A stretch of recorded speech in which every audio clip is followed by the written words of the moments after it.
evening, Council. Good evening, Mr. Mayor.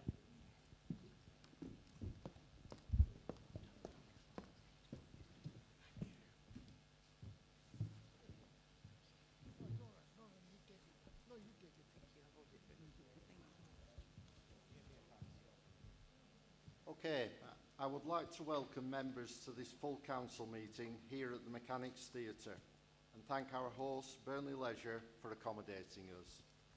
Can I ask members of the public not to talk during the meeting, as this can be very distracting for members of the council and others listening to the debate. Can I also ask everyone to ensure any mobile devices are switched to silent and do not cause a distraction during the meeting.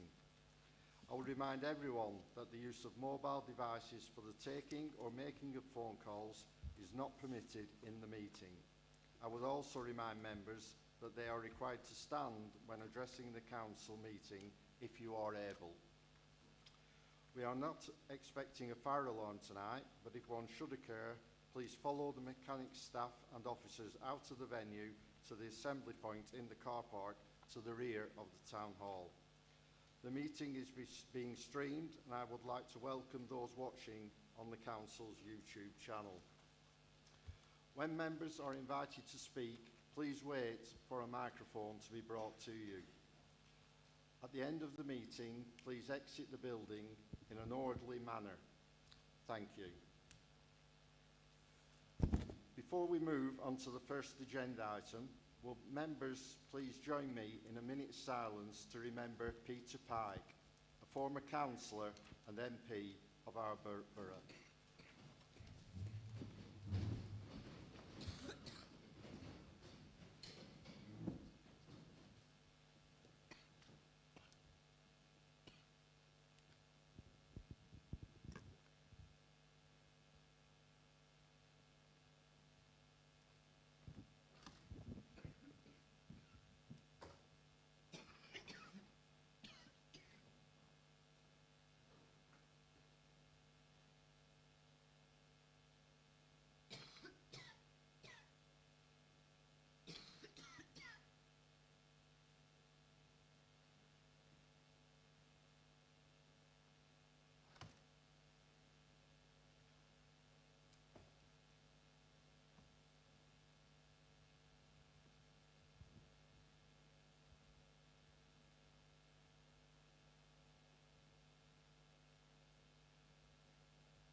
Thank you.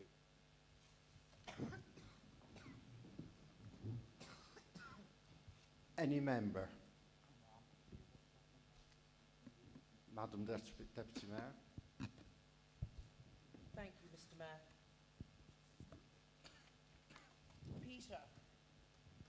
Gosh, there is actually an awful lot to say, whichever party you come from. A man not noted for his sartorial elegance. Indeed, in one of his obituaries, the Times no less, noted that a motion criticising his scruffy appearance had once been tabled by a Birmingham Labour councillor. I would call his style comfortable, at ease, and that is how he made those who approached him feel. Old Labour in conviction, a political conviction but with an open ear. Straight down the line, a grafter and a man of his word. Just about everything has been said politically, so I want to say a little about Peter's other loves, which was the sphere where my path more often crossed with his. On retiring from Westminster, Peter could have walked away from all the bits and pieces an MP accumulates over 20 years plus of public service to concentrate at last on himself, Sheila, Jane and Carol. This was not Peter's way, and he continued to champion a large number of different causes, both home and abroad, from taking on the chairmanship of the Clarets Trust to the presidency of the Burnley Municipal Choir. He bought and championed the Emmaus Project of Burnley, becoming the founder and chairman, and on stepping down from those roles was an indefatigable fundraiser. From furniture for education worldwide to his ever-present support for his parish church of St. Peter's, and advocacy for interfaith and community unity through building bridges and churches together. My own personal memories will always be of him riding, not literally, to the support of my mother and the Pennine Bridle Way when it got bogged down, as it often did, in the mire of Westminster and Defra. My thoughts are with Carol and Jane, and I end with the words of Peter's friend and colleague, former Conservative MP Alistair Burt, in saying, Peter, a fine MP and also a very good man. Thank you, Mr. Mayor. Thank you. Councillor Anwar.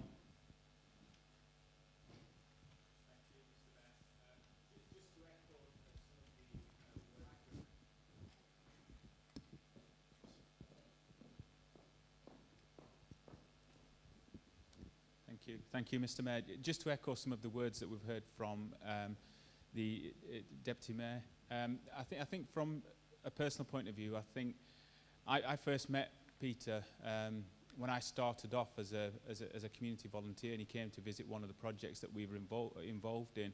And what I realised about Peter is right from that day, from when he was an MP and he was coming across to look at one of our projects, he kept in touch all those years. And then later on, I got to know him as a friend and as a colleague, particularly through the work that he did for building bridges in Burnley, and the work that he did with Emmaus, as we just heard, and also the love he had for Burnley Football Club and the Clarets Trust. Well, one thing that I will always remember about Peter is that last memory of him is that even though we knew he wasn't well, but he always turned up for everything that he committed himself to. And my last memory of him is being on a Zoom meeting at one of the Building Bridges Burnley meetings and still trying to take an active part in the discussions there. And I just want to say that he will be sadly missed by all that knew him, irrespective of what party colours we're from. Thank you, Mr. Mayor. Thank you. Councillor Carr.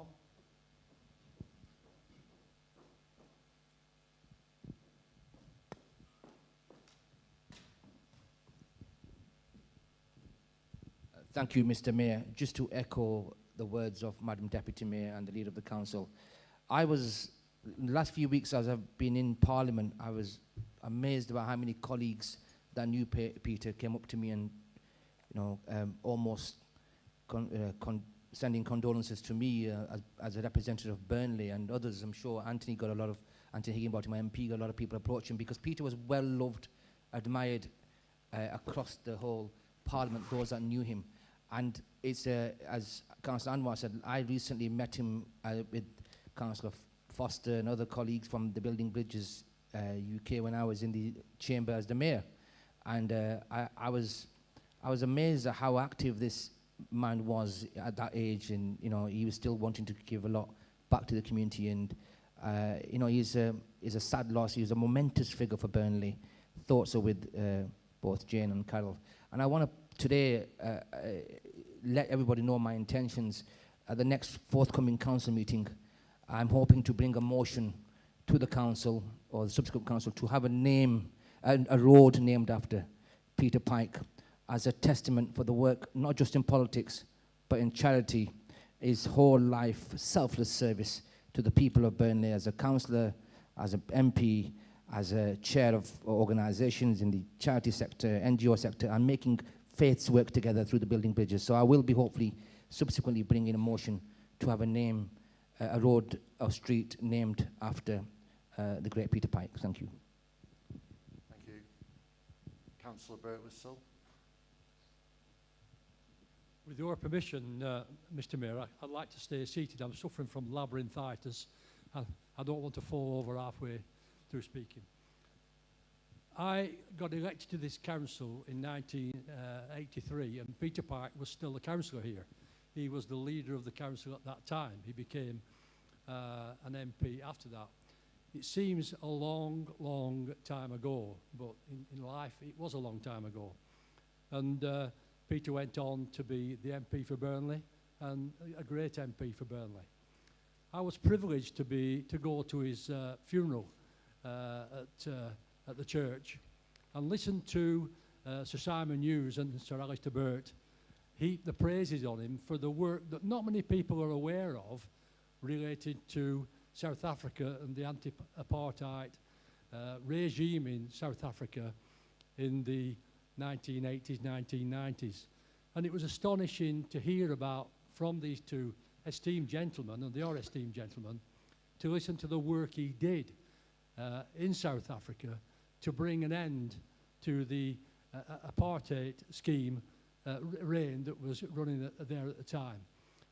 And until you really listen to what the work that went on with those three, and they were all involved in it, regarding what went on in South Africa, it made me really proud to believe that we had an MP for Burnley who changed the way that South Africa, who contributed to the change, should I say, that of the way that South Africa was then to as it now is a free and prosperous country. So I absolutely agree with the sentiments of the Deputy Mayor and the final statement that she made, what Alistair Burt said at the funeral service. Thank you very much, Mr. Mayor. Thank you, members. Moving on to item 1 on the agenda, minutes of the previous meeting of 8th of December 2021. I will move those minutes. Madam Deputy Mayor, will you second those I minutes? second those minutes, Mr. Mayor. All those in favour, please say aye. Aye. The minutes are approved.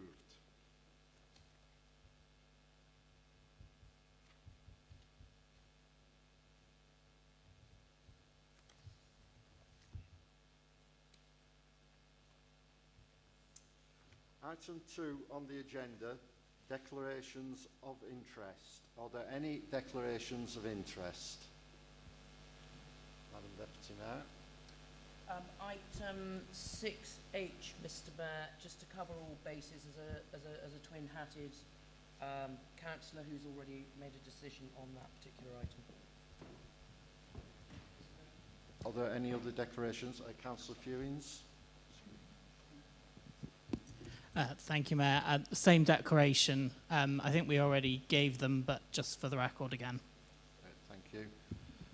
Councillor Hosker.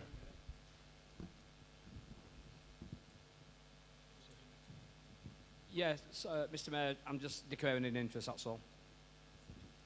Okay, thank you. Any other declarations of interest? No? Okay, thank you. Item number 3 on the agenda.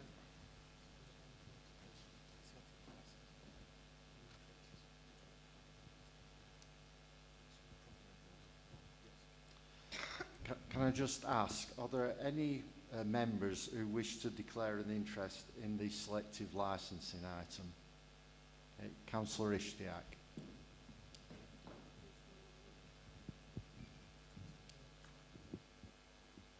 Mr. Mayor, I declare interest in that item. Thank you. Councillor Lorne. Thank you. It'd be selective licensing. I declare an interest. Thank you. Are there any others? Okay. Councillor Sumner. As Councillor for Burnley Wood, I put my interest in that. Is that okay? Sorry, was that a declaration of selective licensing? Yes. A declaration of interest. Okay, thank you. Okay, can you just clarify, sorry Councillor Sumner, can you just clarify what particular interest you think you have in this selective licensing item? Maybe I haven't, Mr. Mayor. I just thought I might know that I'm a councillor for Burnley Wood where the selective licensing is being discussed tonight. I'm not sure that that would be relevant as an interest, being just a councillor for the area. Okay. Obviously, I think if you have properties in the area, things like that. Then I certainly haven't, no, Mr. Okay. Mayor. Okay, all thank right, you. thank you. Okay, is that all the interests declared? Thank you. Item number 3 on the agenda, Mayor's communications. There are none, Mr. Mayor. Thank you. I believe at this point Councillor Anwar wishes to move a motion without notice in accordance with in accordance with item 13C of the Council Procedure Rules.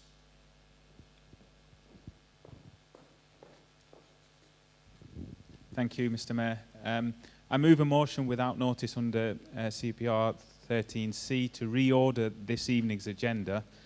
I propose that item 6F is brought forward to be heard directly after item 4, as we have a speaker on the subject.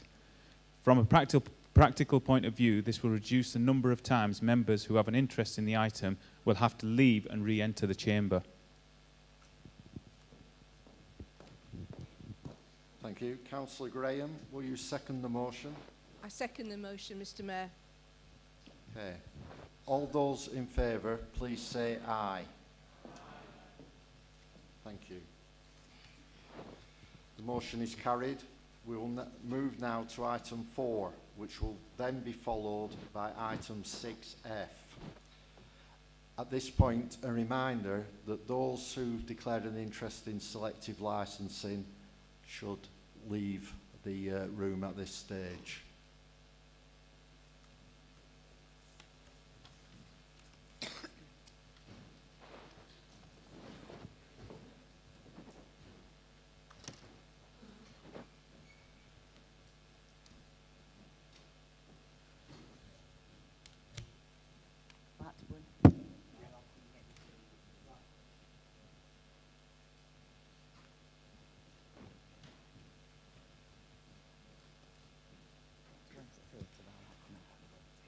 Item 4 on the agenda, public question time. Mr. Geoffrey Berg has requested to speak on selective licensing, Mr. Mayor. Thank you. Mr. Berg, you have 5 minutes to address the council. I will give you a warning at 30 seconds remaining, okay? Thanks. So please proceed. Thank you. Mr. Mayor, councillors, having submitted a petition of 439 signatures, about 420 of which came from residents in the actual areas now proposed for landlord licensing, that is almost 1/4 of the occupied houses in the area, and the majority of those who answered the door, I oppose the renewal of selective landlord licensing. It is clearly true to say that residents of the area, only 3% of whom, despite a reminder, bothered to respond to the council's own consultation, don't think much of selective landlord licensing, having experienced it. The council's consultation was flawed, both technically and in terms of their propaganda or information. Technically, the council failed to ask which affected property respondents were connected with. So anybody on the internet could pretend to be a landlord or resident in the area, even if they weren't. Anybody could put in multiple responses, and if it came from different computers, that was undetectable. What was detectable was if people used the same computer for multiple responses, which alone was 7% of the responses. So there was considerable cheating on the responses. Just how much cheating is unknowable. In terms of information, the council misled people. It stated categorically only landlords who were naturally strongly against that idea would pay. The actual truth is, though landlords would pay much, even most of the cost, as the scheme by law can only make a loss, council taxpayers everywhere in the borough must chip in to help pay for it. That chipping in is considerable. This year, according to page 50 in the council's own budget book, that chipping in is £123,000 for selective licensing. Without that, the rise in council tax from Burnley Council this year could have been 0.5% instead of 2%. If the selective licensing team had been honest at consultation and told residents that, I am sure residents would have been significantly more hostile to the scheme, just as landlords were in being asked to pay. If the council votes for extra spending on the scheme tonight, it can be confident council taxpayers will end up paying even more. Nevertheless, the fact is, let alone in our petition, in the council's own consultation, not only was there a massive majority of landlords against the scheme, but there was also even a majority of the 23 private tenants who responded against the scheme. Those who were supposed to benefit most from landlord licensing after experiencing 5 years of it were in the main actually against it. That is the reality. It is time councillors listen to the people they represent rather than shelling out council taxpayers' money for something opposed by both most landlords and their tenants. Those parties on the council who listen more to council officers than the people they represent might be replaced at elections by those who listen to local people more than council officers. Thank you, Mr. Berg. Councillor John Harbour, would you respond, please, to Mr. Berg? Thank you, Mr. Mayor, and thank you, Mr. Berg, coming down to speak to us again. He raised these issues with me at the last executive meeting last week, and he was there with a colleague, and I did my best to reassure him about the consultation processes, the reason why we're bringing selective, or why we're hoping to bring selective licensing into Burnley Wood, etc. And it's a case of, this isn't the first time we've consulted people about selective licensing. We've done this on 3 occasions now, 4 occasions as I know of, over the last 12 years. And on that consultation process, Mr. Berg says it's flawed, etc. I would argue that we've consulted exactly the same way we've done previously, and every time we've sent an application into the Secretary of State, the Secretary of State has acknowledged that it's been done right. That doesn't stop Mr. Berg, or if he wishes to, or his colleagues, to put in an appeal. And again, that's entirely up to him. With selective licensing, there's always going to be people who are for it and who are against it. And I said this to Mr. Berg at the executive meeting. What Mr. Berg doesn't allude to, or he doesn't see, is the amount of pressure I come under sometimes from colleagues and from residents in areas who haven't got selective licensing. And they want to know why they haven't got selective licensing. And I tell them that criteria has to be met for the Secretary of State, etc.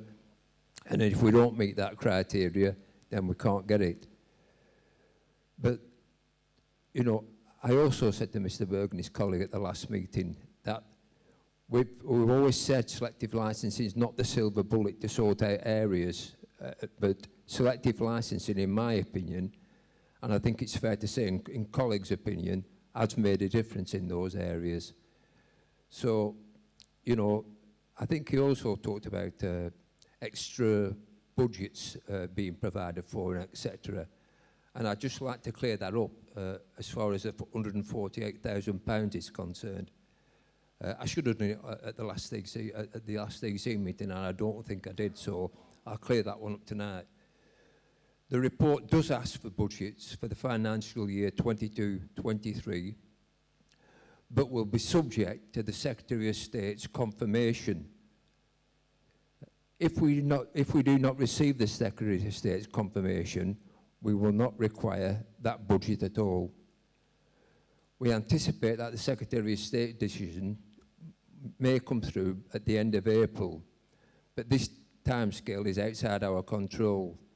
If it is confirmed, we will then need the budget to implement the confirmation that allows a designation to start 3 months later.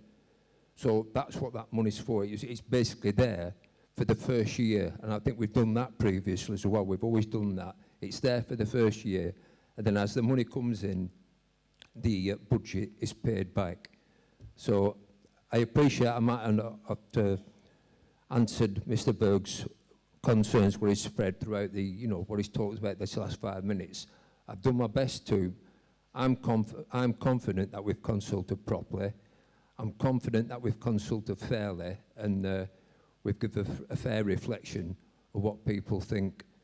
But people do, and I'll say this again, people do realise that where we have selective licensing, it does make a difference. Thank you, Chair. Thank you, Councillor Harbour. Moving on to item 6F now, selective licensing. Councillor John Harbour, will you please move the report?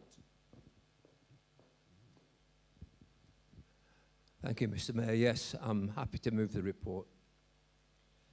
Councillor Afrasiab Anwar, will you second the report? I second the report, Mr. Mayor, and reserve the right to speak. Any member? Councillor Birtwistle. Thank you, Mr. Mayor. It's a question I wish to put to the executive member, and I have given him advance notice of the question, and he has already made reference to it in the few words he's just spoken. My question relates to item F for the approval of a budget of £148,090 for 22-23. The report states that this will be recovered from fee income from the scheme. As the scheme in question requires approval from the Secretary of State, future income from landlords is definitely uncertain. Could the executive member please advise the council what the £148,090 being requested at this moment will be required for? And would the executive member agree with me that the appropriate time to seek this funding will be following the approval from the Secretary of State for these areas? Thank you, Mr. Mayor. Thank you. Councillor Chamberlain.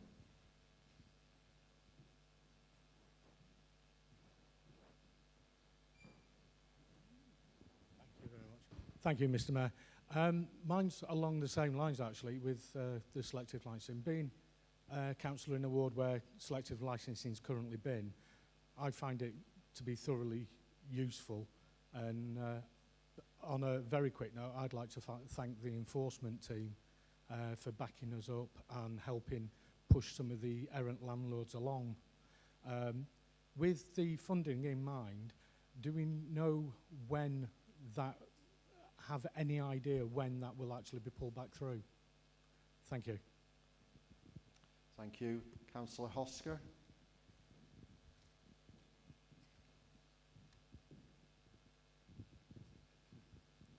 Thank you, Mr. Mayor. I just wanted to say that we'll be supporting this.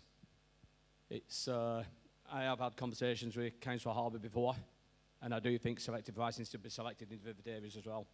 So we'll be supporting it. That's all I wanted to say. Thank you. Councillor Fewings.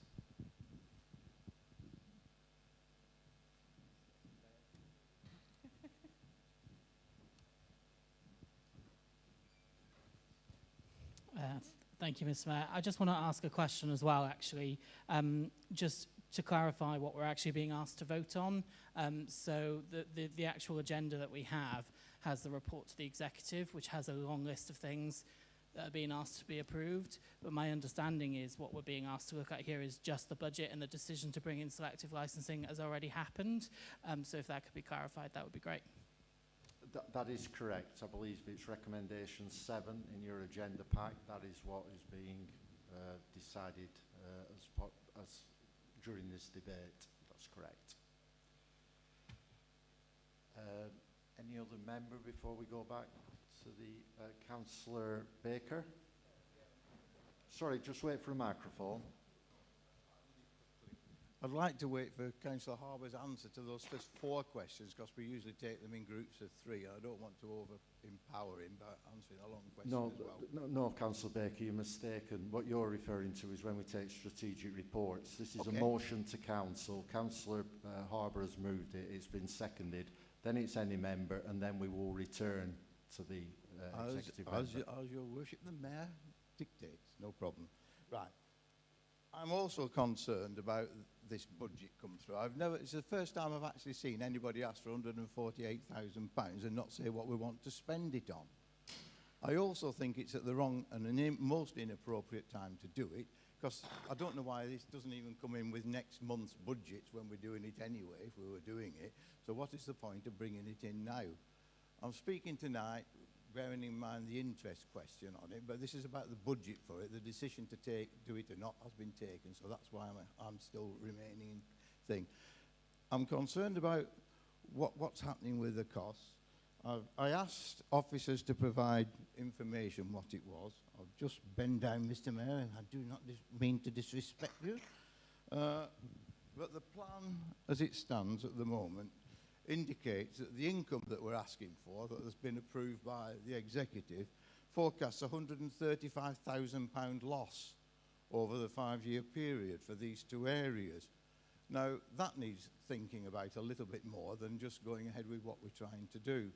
So I would ask the Mayor, I'd ask the executive member to hold back on this decision and put it back to a time when the Secretary of State approves the application, at which point all these things can be finalised.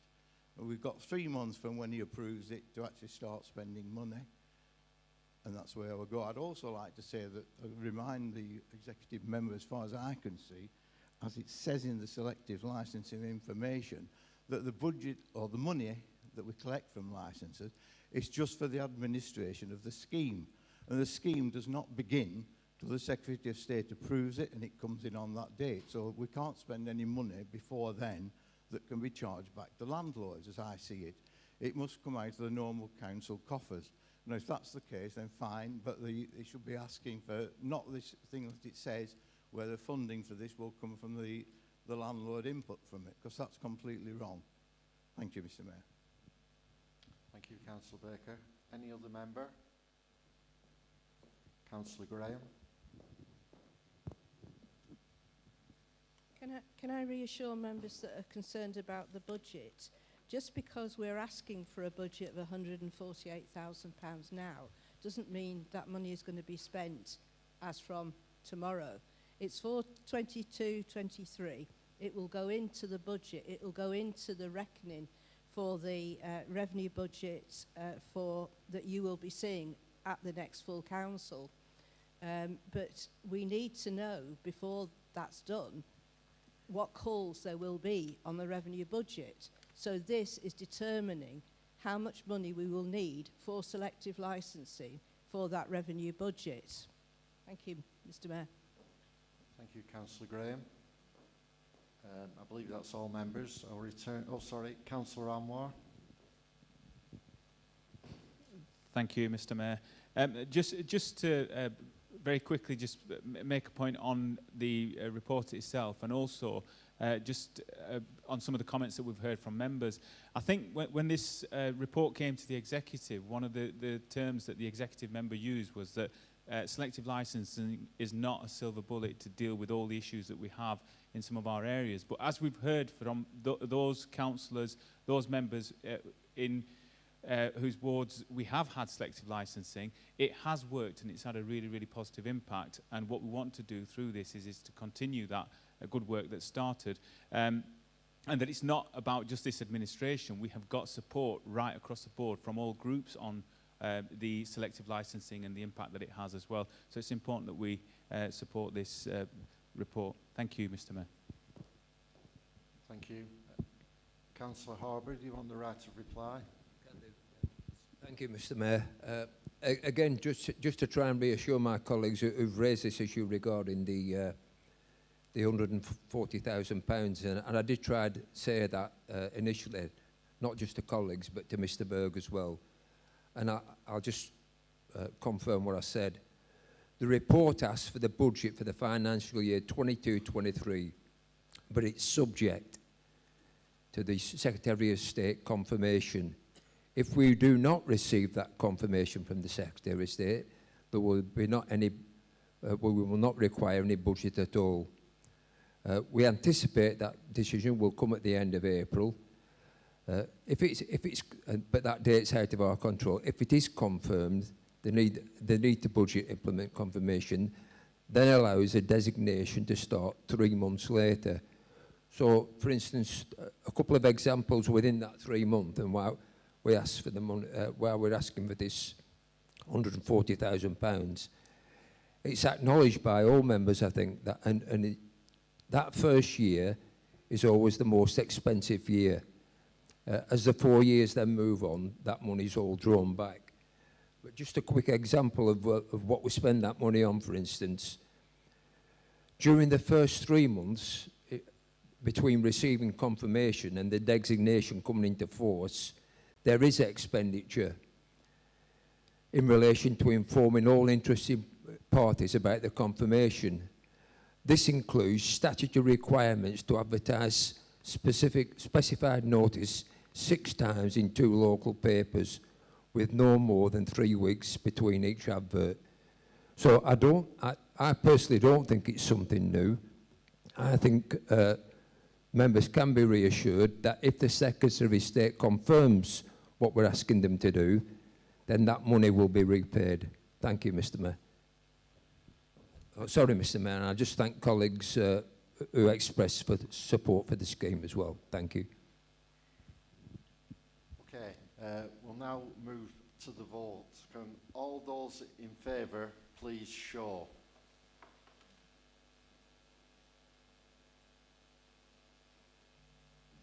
Thank you. All those against? The motion is carried. Okay, item 5 on the agenda, motions to council. Perhaps I should have...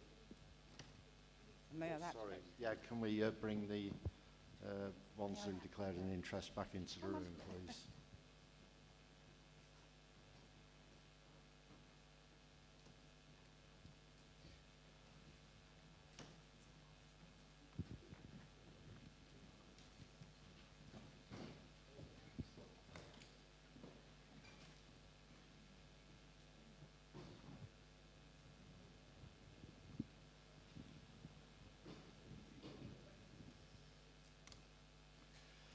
Thank you. Item 5 on the agenda, motions to council.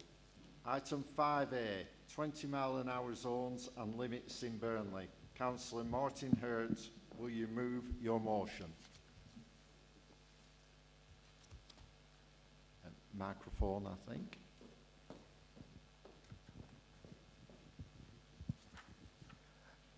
Thank you, Mr. Mayor. I'd like to move this motion, and in doing so, I'd just like to say a few short words. I'd just like to say that this motion isn't about fining every single driver that exceeds a 20-mile-an-hour speed limit within the area.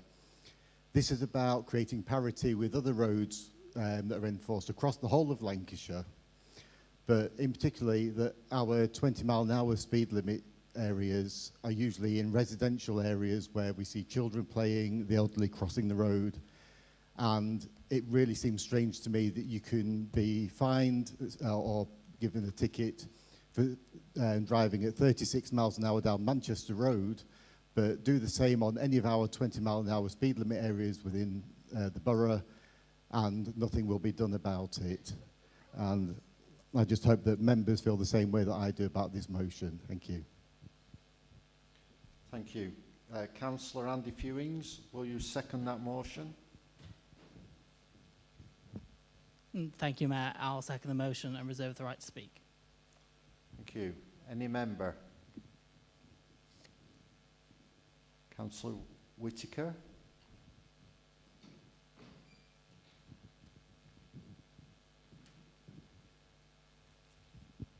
Thank you, Mr. Mayor. I wish to bring an amendment to this particular motion, if that could be passed out to colleagues.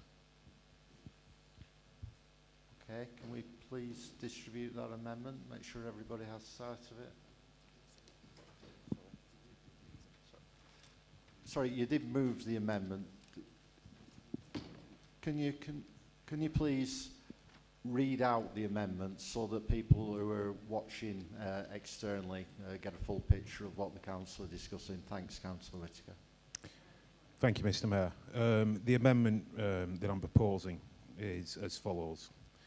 This council notes guidance on 20-mile-per-hour speed limit states the 20-mile-an-hour speed limit can and will be enforced in the same way that any other speed limit is. The County Council are working closely with the police and enforcement to take place in the same way it does on any other road. Between December 2020 and December 2021, no enforcement action has been taken against any driver by Lancashire Police exceeding a 20-mile-per-hour speed limit in the borough of Burnley or elsewhere in Lancashire. Kent Police, a similar-sized force to Lancashire, issued 11 fixed penalties and 4 summonses for exceeding a 20 miles per hour speed limit between December 2020 and December 2021. The Metropolitan Police have also taken action against over 30,000 drivers for exceeding a 20 mile per hour speed limit in the same period, with over 38,000 additional offences currently ongoing. But Andrew Snowden, the Police and Crime Commissioner for Lancashire, has included dangerous driving in his police and crime plan as a priority for 2021 to 2025.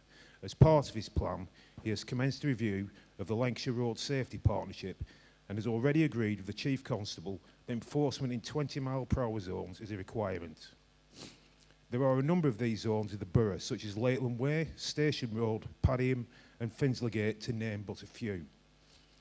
This council believes that education and warnings alone are not enough to curb the high level of dangerous driving within 20 mile per hour zones in our borough, although there has been a severe lack of both, and that a multi-agency approach is needed to tackle the issue of education and enforcement.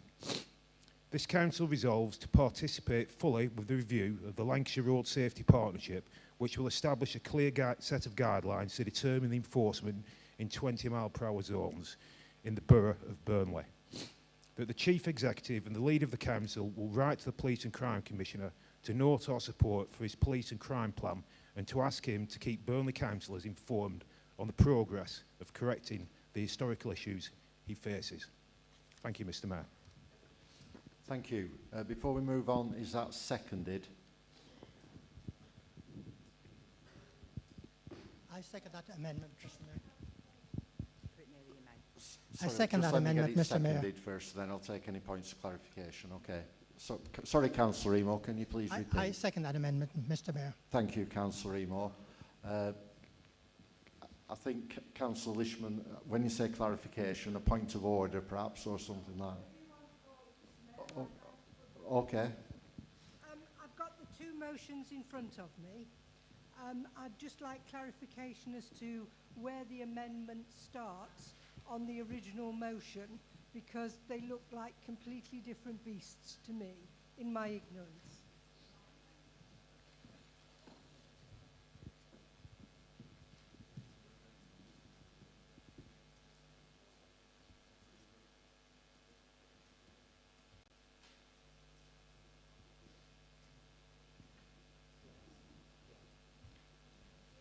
Just bear with us for a second, Council.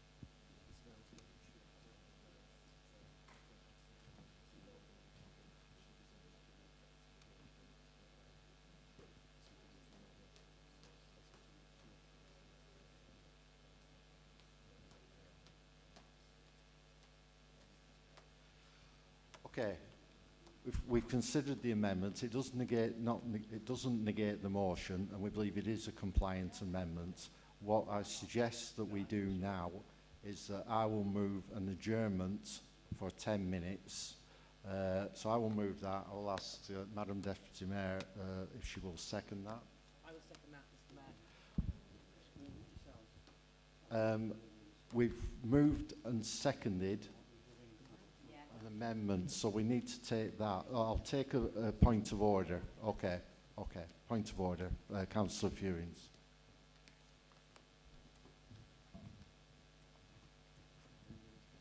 Thank you. So my point of order is very similar, but my point wasn't it's negating the whole motion. My point is it isn't an amendment. Where does it say we are amending the motion to change these words to those words? It's not an amendment. It's just a new piece of paper. We have considered, we've considered the motion and the amendment, and we believe it doesn't negate the motion, and it is compliant. So that I've ruled on that item, so on that consideration. So now I've moved in the 10 minutes of adjournment. That has been seconded. I will now go to a vote on that. Will all those in favour of an adjournment please say aye? Is there anybody in disagreement for an adjournment? No, okay. Council is adjourned.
Mark Townsend.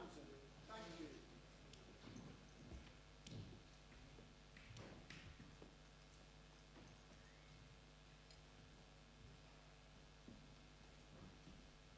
Thank you, members.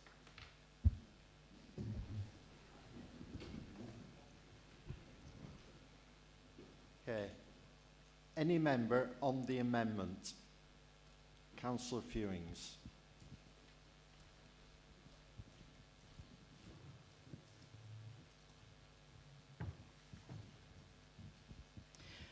Thank you, Mr. Mayor. You'll have to forgive me. I've got a computer and papers and there's nowhere to put my table. So, because the mechanics is set up for a pantomime, and I'm afraid Councillor Whittaker has delivered, because this motion should have been really, really straightforward. I expected cross-party support to support enforcement of 20 miles per hour speed limits. Residents are overwhelmingly in favour of this, and there has been no enforcement for 5 years. We had a briefing from the police just before this, and they said they need to look at it. The stats speak for themselves, and I'm really, really surprised to see a Conservative Party amendment saying they don't want to see enforcement of the law, although I know that's what Boris Johnson's feeling right now.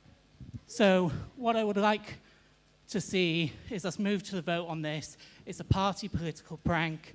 The original motion makes sense. It's about protecting vulnerable residents and making sure those who speed up to 30, 40, 50 miles per hour in a 20 miles per hour limit do not get away with it. Please vote down the amendment.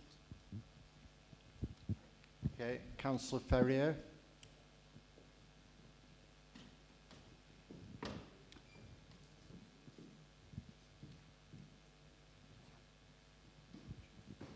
Thank you, Mr. Mayor. I just wonder if Councillor Fewings actually read our amendment, which is actually a shortened down version of his own, really. It states that the PCC, Andrew Snowden, is going to tackle enforcement of 20-mile speed limits in his crime plan. We're not against enforcing of 20-mile limits. It's saying to work with the PCC, who's in the same path. We just want to shorten down the amendment, nice and simple. The council writes to him, we support it. It's not a completely about turn, as Councillor Fewings says, or ignoring enforcement of the law. It's in support of enforcement of the law and the advancement of such. But, oh well, as usual, the usual theatrics of full council sometimes. Thanks, Mr. Mayor. Okay, any other member? Okay, Councillor Emo, you reserve the right to... sorry, I've just got through the process. Carry out, Councillor Anwar. Apologies. The light isn't the greatest down here to see everybody. Okay. Thank you, Mr. Mayor. Just with regards to the amendment that's been put in, and I know it's passed the test in terms of whether it negates being an amendment or not, but we as a group feel that it does feel like a whole different motion in terms of the way we heard from Councillor Lishman earlier on, and also with some of the wording in there. So we will not be supporting this amendment. Thank you, Mr. Mayor. Thank you, Councillor Anwar. Is there any other member before I go through the list of items? Oh, sorry, Councillor Lishman. Councillor Gordon Lishman. Thank you, Mr. Mayor. I want to say two things. Firstly, I'm not sure we would wish entirely to congratulate Kent Police on a level of achievement which in Lancashire would have meant Burnley had had one such notice. And secondly, I wonder if it would be possible to ask the Chief Executive to see if we could organise a little training on how to prepare amendments.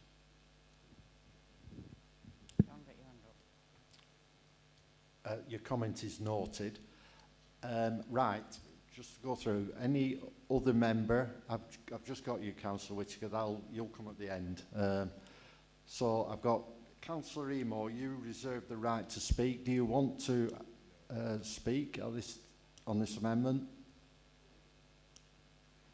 Okay. Yep. Mr. Mayor, the speeding scourge probably affects every ward in Burnley. not just where the 20-mile limit is in place. The issue here, however, is that the 20-mile limit, as has been shown through data, is not currently being enforced, but is in place to hopefully educate speeding drivers. Until drivers fully understand their responsibilities to their communities, when behind the wheel of a potentially lethal weapon, action needs to be taken against those who ignore these limits, or we will continue to count the costs in deaths and injury. We have the law, the regulations, and the support of the Crime Commissioner. So let's support both this amendment and the Crime Commissioner in order to make headway with this issue. Thank you, Mr. Mayor. Thank you, Councillor Emo. Councillor Whitaker, you have a right of reply on your amendment. Thank you very much, Mr. Mayor, members. I'm glad to see that this issue of speeding has been raised here tonight. It's something that residents in my ward of Whittlefield and Ightenhill have raised with me on a number of occasions. And having been out with the police and our Member of Parliament, I know for myself that the issue is being addressed, but more does need to be done. One thing that I particularly welcome is that Police and Crime Commissioner Andrew Snowden has already made speeding one of his key priorities in his 4-year plan, where he details how he will lead the fight against crime here in Lancashire. And as members will know, officers from the Lancashire Constabulary are already working on this also. Just yesterday, they were conducting speed checks in 20 miles per hour residential areas across Lancashire where the community have raised concerns. And so, when I read the original motion, it felt like a lot had been missed out of the key points. The issue is already being worked on, just as residents want to see. Being a retired police officer myself, I've seen firsthand the tragic consequences of speeding. It's something I do not want to see again. What this amendment is about, or was about, is reaffirming our shared desire to tackle speeding on the roads of Burnley and Padiham by working with both the police and our Crime Commissioner. It achieves what we all want, proper enforcement and education of drivers who think it's okay to speed on our residential areas without care or consideration. The amendment supported the Police and Crime Commissioner's plan in a positive, straightforward manner and says to him, we hear you, we agree with you, and we support you. As such, I would ask members to support this amendment. Thank you very much, Mr. Mayor. Thank you, Councillor Whitaker. Councillor Hurt, you're the mover of the original motion. Do you wish to reply on the amendment? You don't. Okay, thank you. So an amendment has been moved and seconded. We will now go to the vote. Can all those in favour of the amendment please show?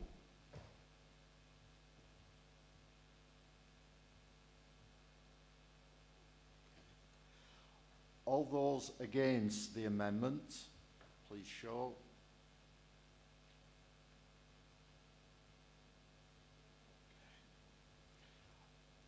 Any abstentions? Okay, thank you. The amendment has fallen, so the amendment is lost. So the amendment is lost. We will now go back to the original motion. Any member who hasn't already spoken. Sorry, did somebody? Councillor Baker, sorry.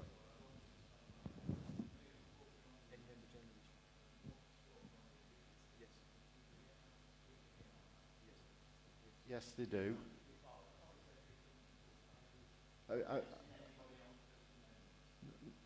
I thought I was exceedingly clear, Councillor Baker. I said the amendment is lost. We will now go back to the original motion. Any member who hasn't already spoken on the original motion. Yeah. We're okay. We're okay, all right. Okay. Is there anybody who wishes to speak on the original motion? Councillor Baker.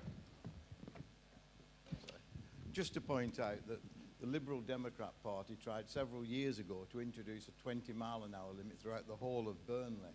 So obviously we are totally committed to safety in this area. Thank you, Mr. Mayor. Thank you. As mover of the original motion, Councillor Hurt, do you want to say anything before we go to the vote? Okay, so we've now been moved, seconded, we've had the debate. We'll now go to the vote on the original motion. All those in favour, please show.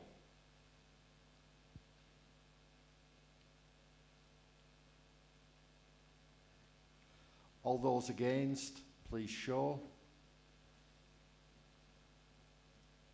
The motion is carried. Okay, item 5B, fireworks. Councillor Alan Hosker, will you move your motion?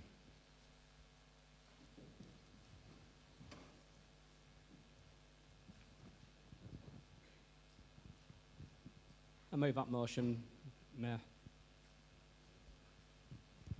Councillor Karen Ingham, will you second the motion?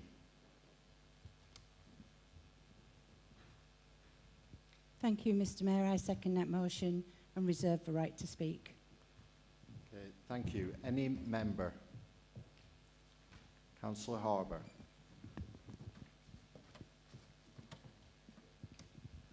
Thank you, Mr. Mayor. I'd like to move an amendment with your permission, Mr. Mayor, and I shall read it out in full. A proposed amendment to the motion. Within the Burnley Borough, in the days leading up to the 5th of November 2021, there were a number of disturbing antisocial and criminal activities which involved the misuse of fireworks, mainly by youths making mayhem. Incidents included a firework being tied to the leg of a kitten, causing significant injury, dog bins being destroyed by fireworks, lit fireworks being thrown at members of the public, including senior citizens. On Bonfire Night, 5th of November 2021, lit fireworks were also thrown at members of the police and the fire and rescue service. This council resolves that the Chief Executive writes to the Secretary of State for Business and Energy and Industrial Strategy and the Home Secretary, asking them to consider what measures they can take to reduce or eradicate such behaviour. That's my amendment, Mr. Mayor. In other words, I want to take out what's there in the previous motion. Okay, is that seconded? Thank you, Mr. Mayor. I second that amendment. Thank you. It's been moved and seconded. As with the previous one, I'm going to give the opportunity to adjourn. It's up to members, obviously, whether we decide to adjourn or not for 10 minutes. I will move that we adjourn for 10 minutes to consider the amendment. Madam Deputy Mayor, will you please second that? I second that, Mr. Mayor. Will all those in favour of the adjournment please show?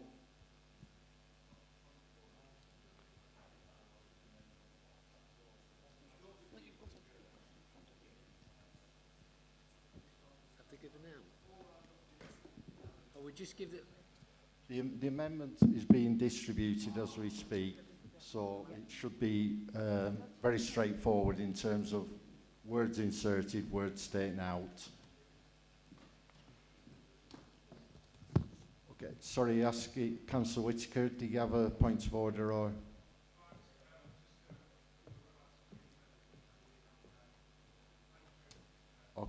Okay, so it's been moved and seconded that we adjourn. Can all those in favour of adjourning please show? Please keep your hands up for a second.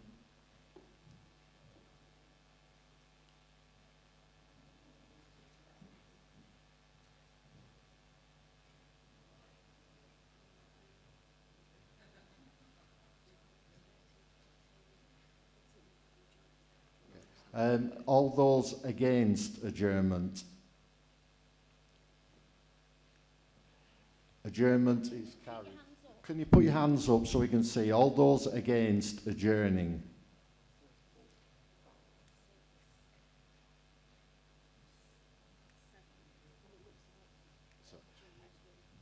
Its adjournment has been carried. 10 minutes.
Thank you, members.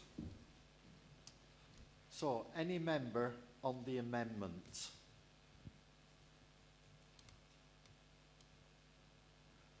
Councillor Anwar.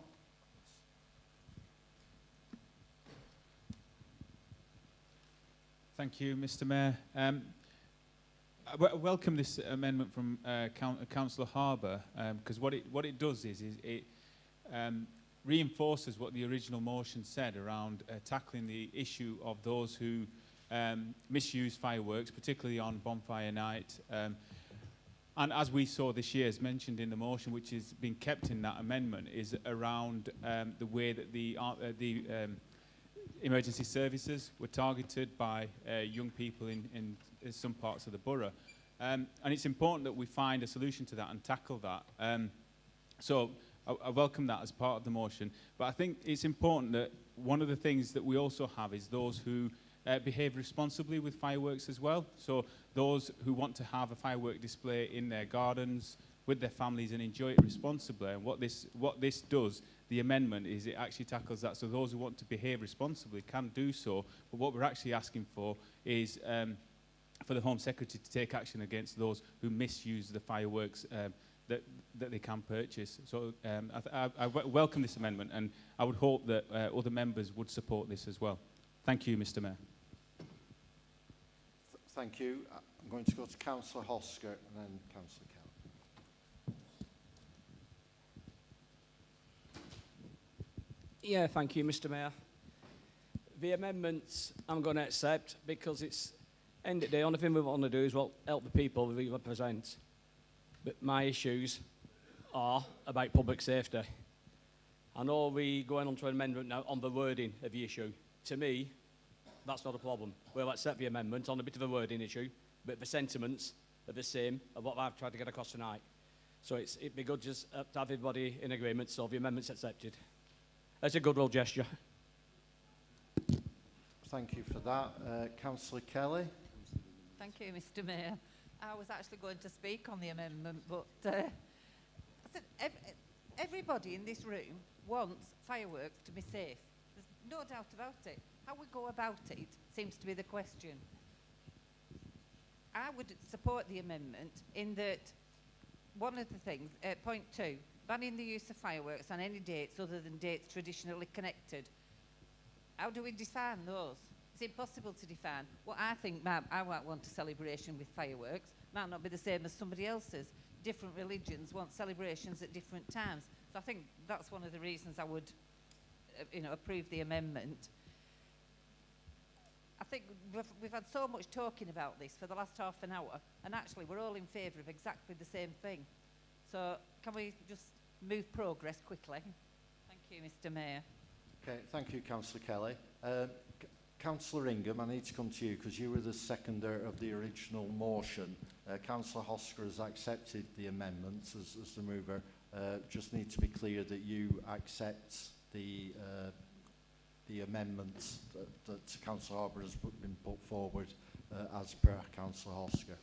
Thank you, Mr. Mayor. I do accept the amendment. I think we've all got the outcome that we wanted in one way or another. I think it's good that the council can agree as a whole and not kind of get involved in things that are outside of it. So I gratefully accept the amendment. Thank you. Okay, thank you. So we'll now, if there are no other members, we'll now move to the vote on the amendment. Can all those in favour please show?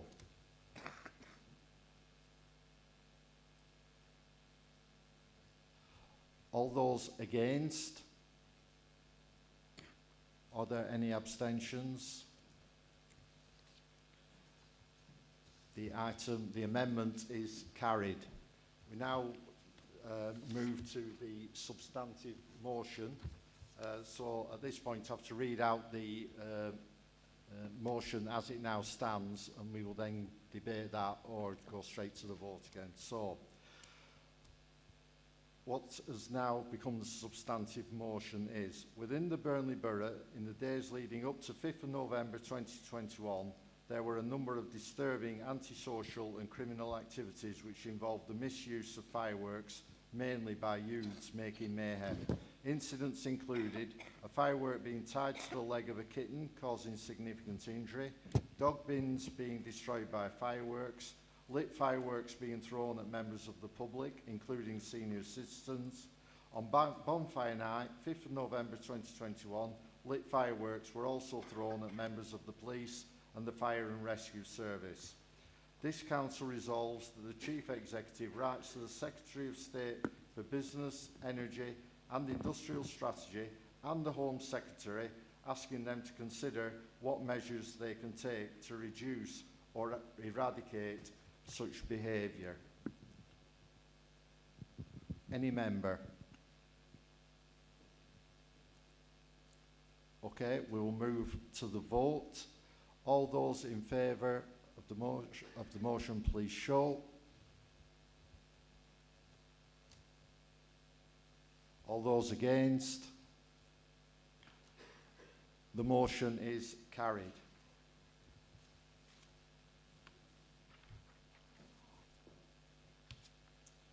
Item number 6 on the agenda, items for decision by the Council. Can I point out to members that items for decision by Council are treated as motions. Once a proposal has been moved and seconded, members may speak once and for a maximum of 5 minutes.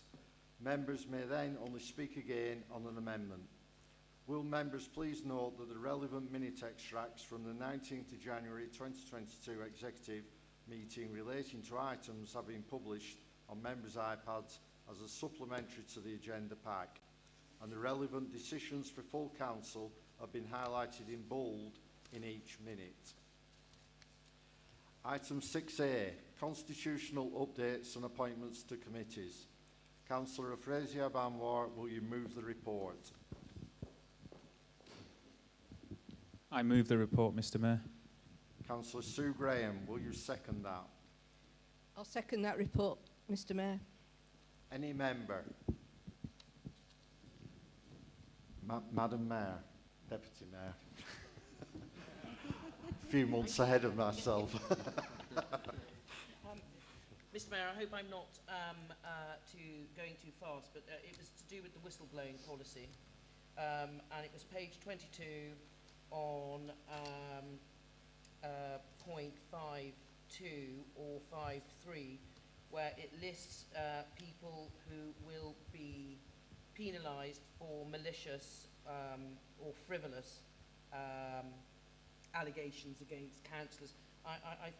We seem to have missed out members of the public on that. We've listed just about everyone else apart from members of the public, and I just wondered whether that could be included. Thank you. Any other member?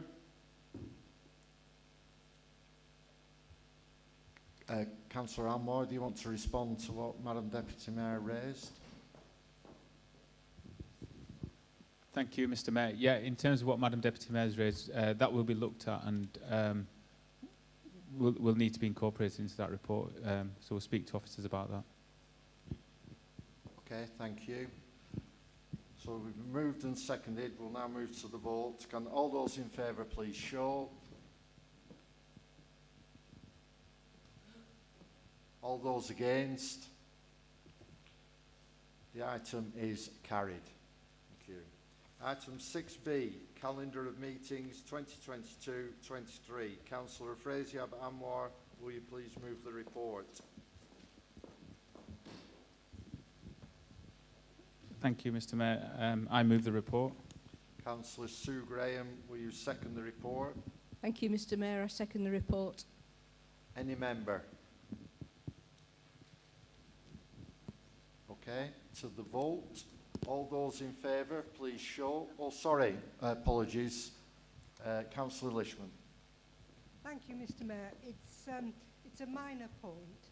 The chart at the back has bits on it which are red on black, which if you are colourblind you won't be able to read, so that's one point. And also I'd like to ask if we can make sure that we distribute a chart that is of a reasonable size in a paper copy that people can actually read, please. Okay. Thank you, Councillor Lishman. I'm sure that has been duly noted by officers in attendance and the relevant executive members. Thank you. We'll move to the vote. All those in favour, please show.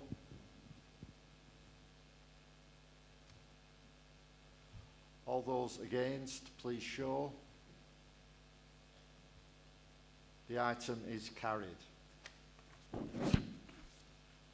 Item 6C, changes to polling stations. Councillor Frazier-Banwar, will you please move the report? I move the report, Mr. Mayor. Councillor Sue Graham, will you second the report? Thank you, Mr. Mayor. I second the report. Any member?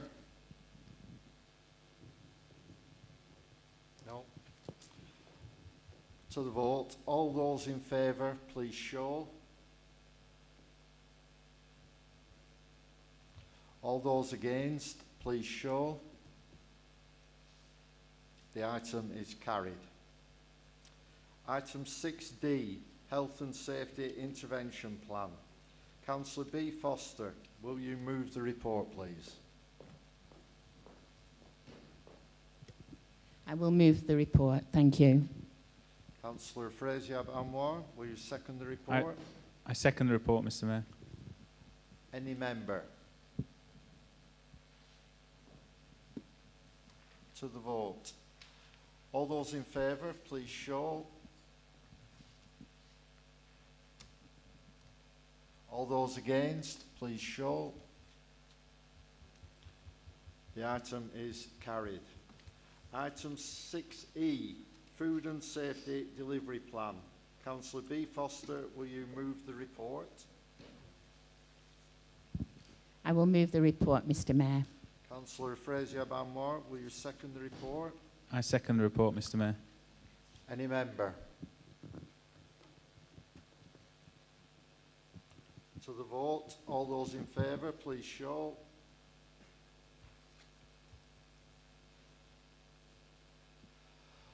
All those against, please show. The item is carried. Item 6F we've already dealt with, selective licensing. So to item 6G, Local Government Boundary Commission Review.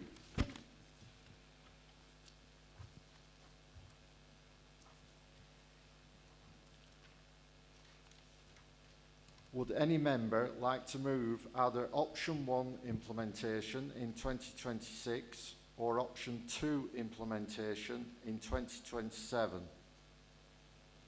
Councillor Anwar. Thank you, Mr. Mayor. I'd like to move option 2 implementation in 2027. Thank you. Okay. Is that seconded? Thank you, Mr. Mayor. I second that. Any member?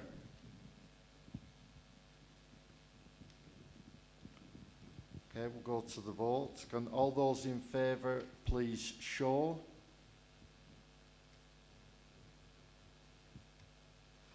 All those against, please show. The item is carried.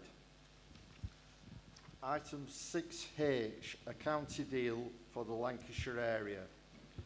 Councillor Frazier-Banwar, will you move your report? Thank you, Mr. Mayor. I move the report, and in doing so, I'd just like to say a few words as well. I think in terms of the county deal, that's already out there in the public domain, and all members will have had a chance to have a look at that and digest the information that's in there. I think it's important at this point to point out that, you know, this is all 15 leaders from across Lancashire coming together, sitting at the table and discussing a way forward for Lancashire as a whole, so that we as a county don't get left behind other areas, as we've seen with other parts of the country where they have had devolution and additional powers. What that's meant, they've moved forward, and Lancashire is getting left behind. So it's a positive step that all 15 leaders are actually sitting around the table and discussing a way forward for Lancashire. I think it's also important that I outline that what this is not So in terms of what this deal or what the report in front of us or the proposals in front of us are not, and it's not about unitary councils, it's not about local government reorganisation, and it's not about combined authorities or elected mayors.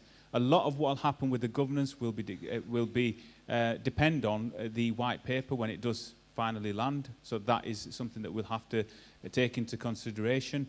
But what this report is asking for today from members in this chamber is actually, are they happy for me as the leader to continue those discussions with other county leaders to find a way forward for Lancashire as and when that white paper does land. And any final decision with regards to what any deal will look like will always come back to here, to this council, for elected members to make a decision on what we do as a borough.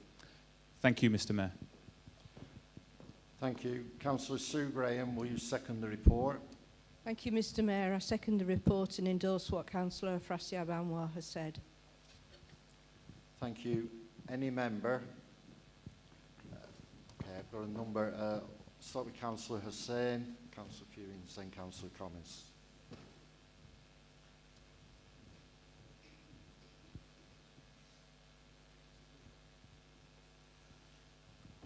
Thank you, Mr Mayor. And I would like to make an amendment to the recommendation on the report.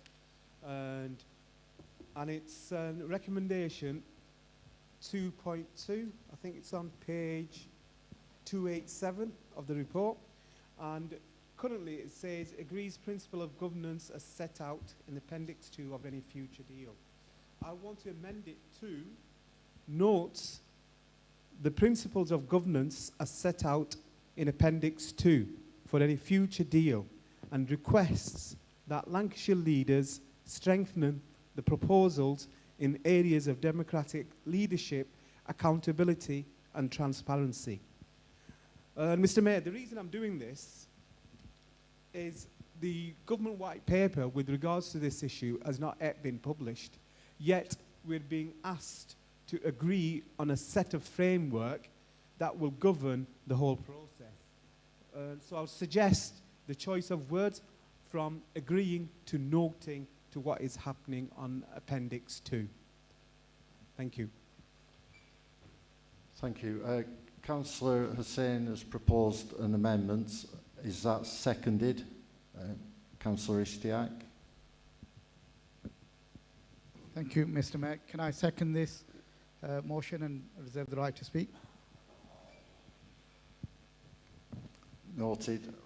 Right, I'm going to put this to the floor. Does anybody wish to move does anybody wish to move an adjournment before we get into a debate on this? Okay, Madam Deputy Mayor has moved for an adjournment. Is there a seconder for that, please?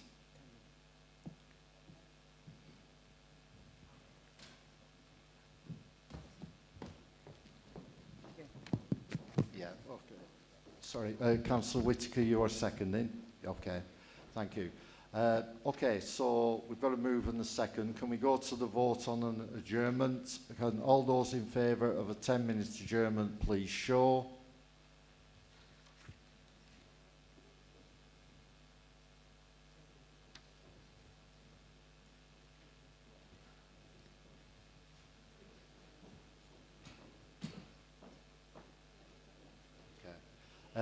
The adjournment has been carried. 10 minutes back in the council chamber, please. Thank you.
Thank you, members.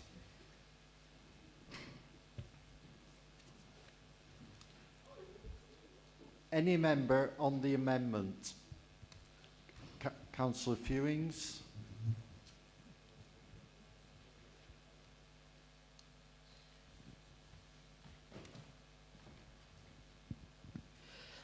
Thank you, Mr. Mayor. I'm going to be voting against this amendment. I understand where Councillor Hussein's coming from, but when you... Councillor Shah Hussain is coming from. But I think that when you go to Appendix 2, it's very clear that the leader of Burnley Council will have a veto and that any governance model would come back for a vote at full council. So I know he wants to protect Burnley, and I think everybody in this room wants to do that and get the best deal for Burnley, absolutely. But in having a different motion pass this council than will pass other councils, it will look like Lancashire leaders are divided and they can't agree to one thing. And I think that actually is the biggest risk to Burnley, because what could happen is these motions go to national government, who actually will decide our fate in the white paper. And if they can see that we can't even agree on a set of principles, which will come back for a vote again, they might think, this lot can't agree on anything, let's abolish all the councils and put unitaries in. So I think it's actually the biggest threat to our council to not show unity with the other leaders in saying, let's continue this conversation. It's really important to know that unamended, this doesn't commit us to anything. All it says is that we're going to have a conversation, and the principles are that Burnley Council will still exist at the end of it, and I think we should all agree to that. Thank you, Councillor Fewings. Councillor Gordon-Lishman.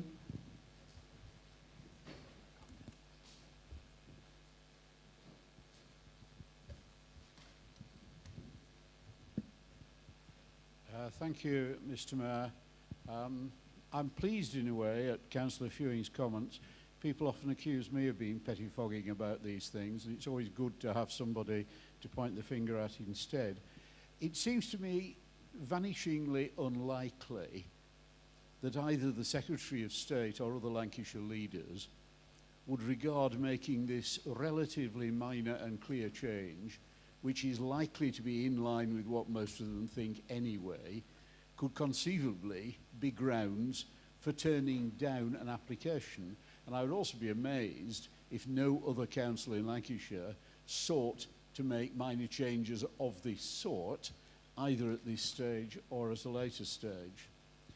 In congratulating Councillor Hussain on a very well-drafted and clear amendment, I would say that I think the underlying principles of this include the principle of public participation and telling people who live here what this is about, and the principle of, as far as possible, again agreeing with Councillor Fewings, on the importance of keeping this council on board and trying as far as we can to maintain a consensus amongst members here.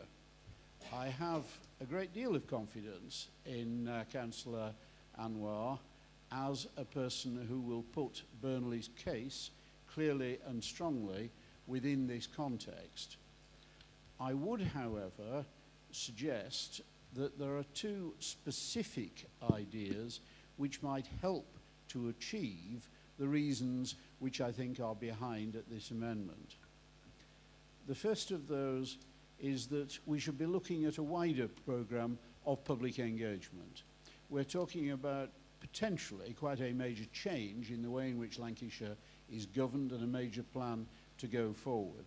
I think not only with occasional meetings but also with a programme of public engagement, we need to keep people fully informed, and I would like to see acceptance of that principle as part of what we're talking about.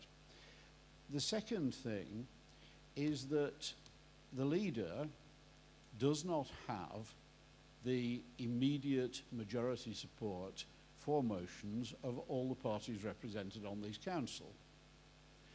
I think it is important that we try to keep an agreement across the whole of the council on the things that are happening here. We don't want to get into a position where not only here but in wider Lancashire there are disagreements on political lines. And therefore, I would very much hope that in accepting this amendment, that Councillor Hussain and the Leader of the Council will accept that it's a good idea to keep briefing group leaders on this council about developments with a view to seeking as wide a possible consensus from all members as we go forward. And I would like to suggest that we take those two specific ideas about public engagement and wider consultation on the council as part of the proposal which is considered in this amendment. Thank you, Councillor Lishman. I'm sure the Leader of the Council notes your comments.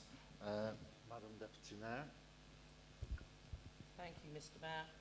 I was expecting queries to the county deal here, but I am more than disappointed to find such bad faith on the party that have been negotiating all this time. Is the Labour Party behind its leader or not?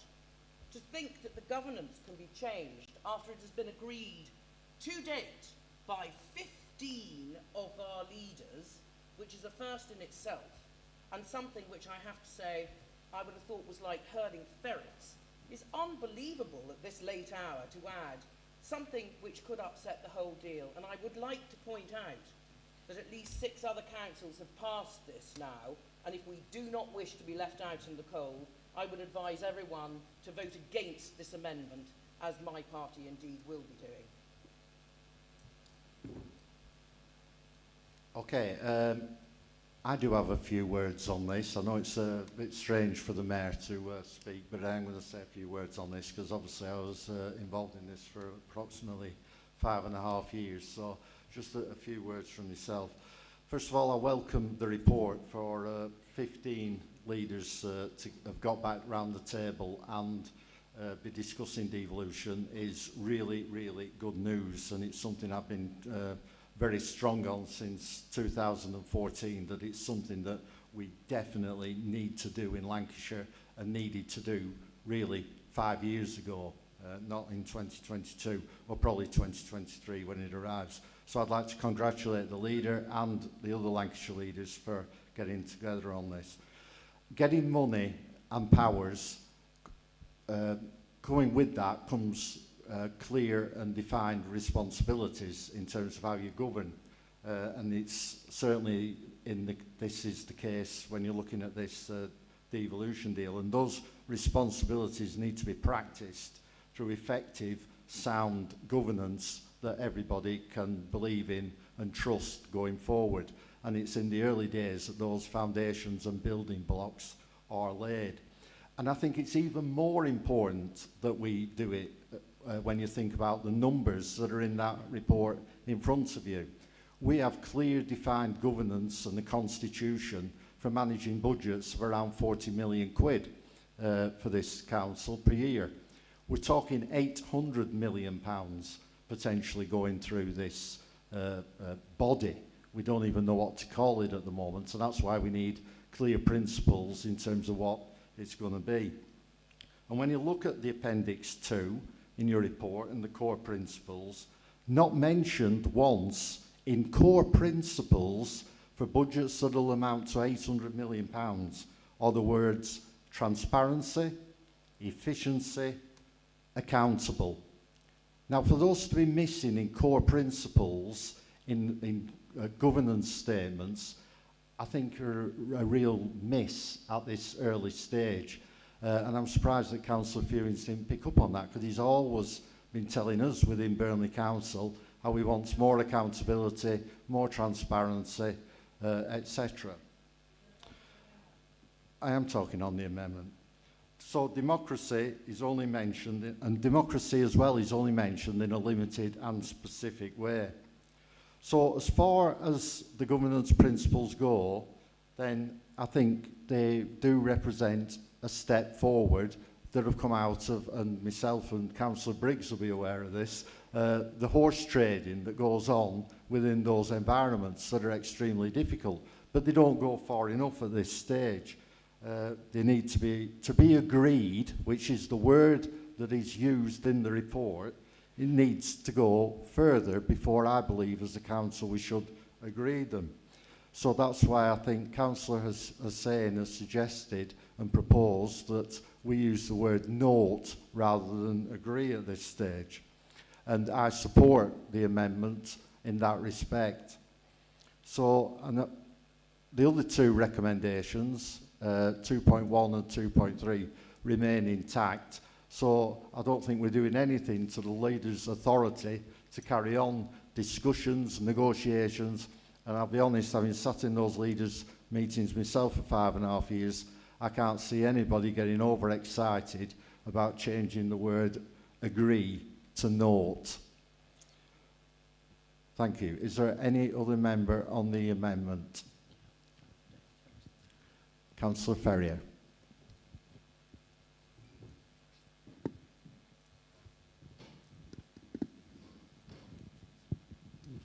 Thank you, Mr. Mayor. I mean, firstly, I would start with that. We are in absolute support of this continuous discussion of the county deal. I mean, it does promise the potential to be the biggest step forward for us, not in Burnley, but also the county as well. Probably, perhaps even in a generation. You know, it's got a lot of potential behind this. And I'm sure a lot of us here will agree with that. But when it comes to the actual amendment, excuse me, the main concern, especially in our group, we said note, is in actual Appendix 2, the first bullet point, or the second bunch of bullet points, where it says Lancashire authorities do not collectively support a mayoral combined authority or local government reform. Our concern is, as we know, a few years ago, discussions of a combined authority was brought through this council and was quite squarely rejected by a lot of members here. Our concern, saying no, to leave that door a little bit ajar, that in the future that idea could be resurrected again. And also we, as our group, is squarely against this idea of combined authorities. That's our concern with this amendment. Thank you, Mr. Mayor. Thank you. Are there any other members?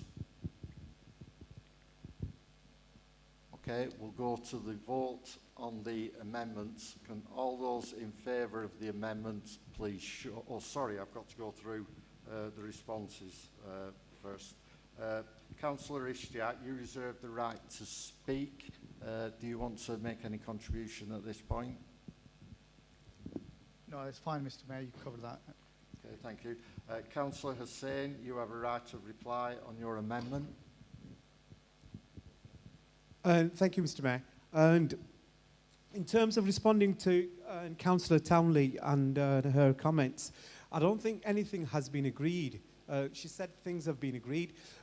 Nothing has been agreed totally in terms of how we go forward. We're still waiting for the government white paper to come and give us some guidance. So to me, it seems like we're taking a blind leap into what will happen or what might not happen. Anyway, regardless, I'm not undermining any leaders here. I'm not undermining Councillor Anwar or the 15-odd leaders who are discussing this and who've come to this point with regards to this report. All I want to put in is areas for us to consider. And rather than agreeing is a big word, rather than agreeing on something that might not happen, Alan, we're noting as to what, the appendix. So yes, we're noting the appendix, we welcome the process, we want the process to go forward, but we want to see room for development, like Councillor Lishman has said, with regards to strengthening accountability, transparency. These sort of things have not been put into the lead and onto the report, as Mr. Mayor has indicated when he was talking. So with that in process, I just want to say to members, look, we're not undermining anybody here. We welcome people, and it's really hard to bring all these people together. And I know over the years we've been working hard to do that. And if we don't do that, we as areas in Lancashire are being left behind. But we've got to do it carefully so that everybody, when it eventually does come through, when it eventually does come for a vote, that we all agree with it and we don't reject it later on down the line. And that's the reason why we want to do it. And in particular, I note what Councillor Lishman has said. in terms of accountability, I mean, all of us are local councillors. Every year we go knocking on the doors and people will say certain things and we think, hold on, it's not our responsibility, it's county council responsibility. Because 80% of our services are provided by county council. So we want some clarity as to how the public understands this process and how they can get involved. So like Councillor Lishman said, there needs to be things in there that supports those ideas. Thank you, Mr. Mayor. Thank you, Councillor Hussain. Councillor Omar, as mover of the original motion, do you wish to make any response? Nothing further to add, Mr. Mayor. Thank you. We'll now move to the vote on the amendment. Can all those in favour of the amendment please show?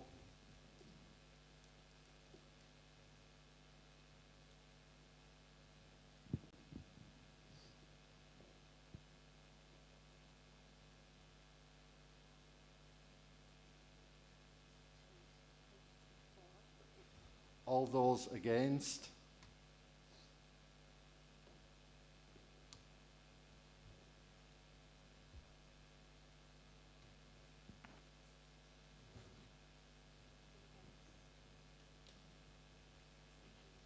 Okay. Are there any abstentions?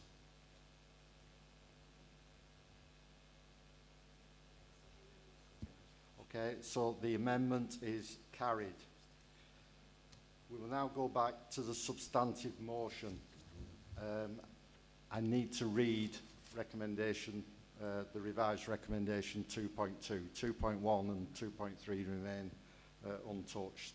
So 2.2 now reads, notes the principles of governance as set out in Appendix 2 for any future deal and requests that Lancashire leaders strengthen the proposals in the areas of democratic leadership, accountability and transparency. Is there any member on the new substantive motion? Councillor Fewings.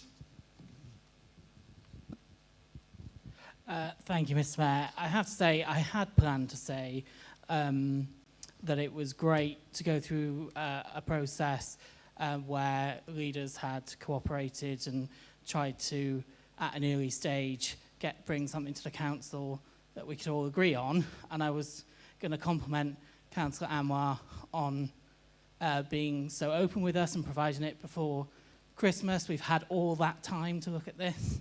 And I was going to say that equally Councillor Williamson at County Council has been open to, and it's been a really good process from someone who does think we should cooperate more outside the chamber.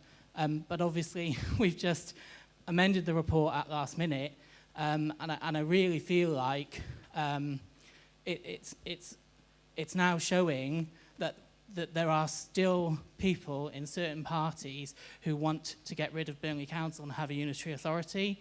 And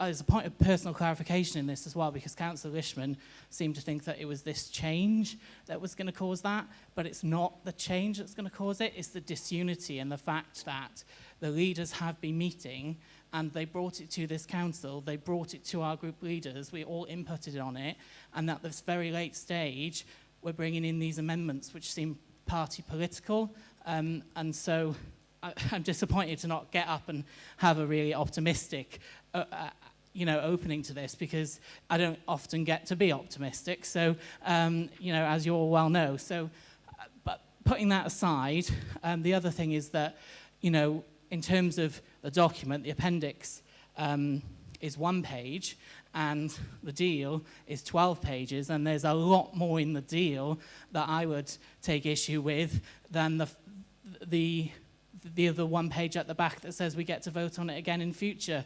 So what I was going to say is, can we just be very clear that what we're voting on is to continue the conversation?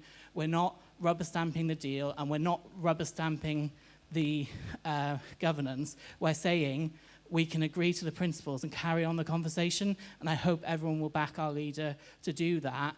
And specifically in relation to Appendix 2, although we're only noting it now, that we are all saying that we don't want to see local government reorganisation, because I felt like that was a big point, and you've all just taken that out and made it so that one of the principles isn't that we're against local government organisation, so I'm disappointed with that. But I support the motion because getting 5.6 billion extra funding, well, most of it's extra funding, to Lancashire is a good thing, and we should all see that as a good thing. But and you know, we will be able to put flesh on the bones, and I'm sure we'll be lobbying our leader in relation to that in future. Thank you.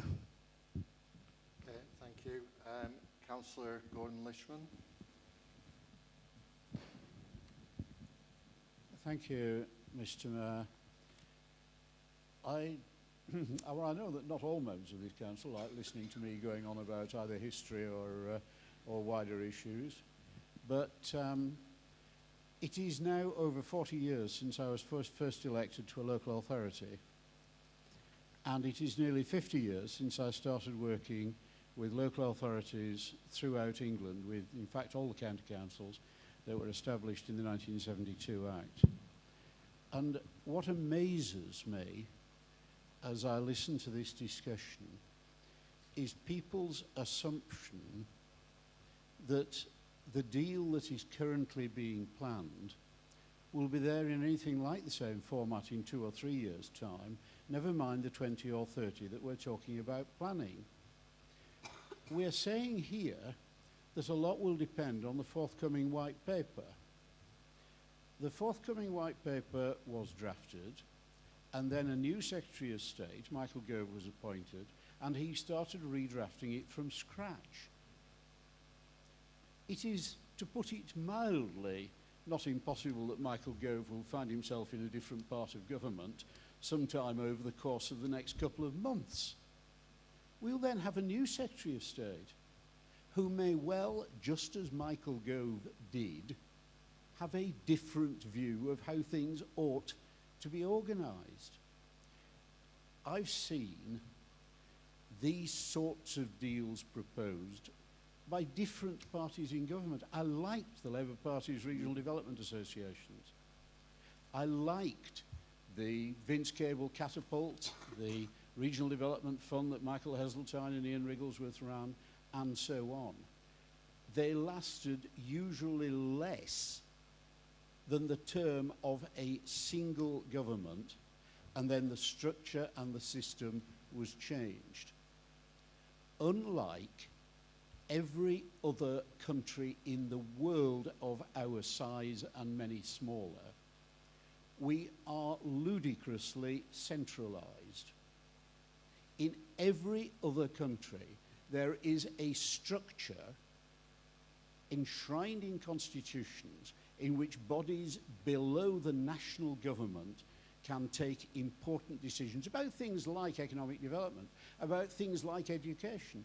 One of our main themes in a 20 to 30-year strategy here is about education and skills.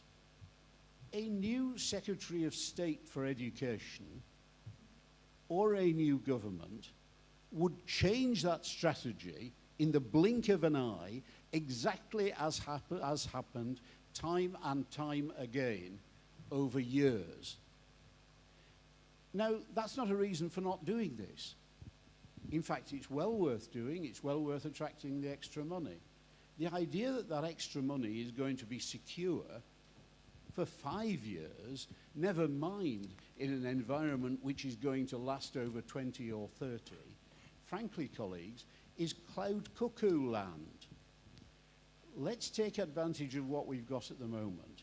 Let's not assume that one government says now is what's going to last for any significant period of time.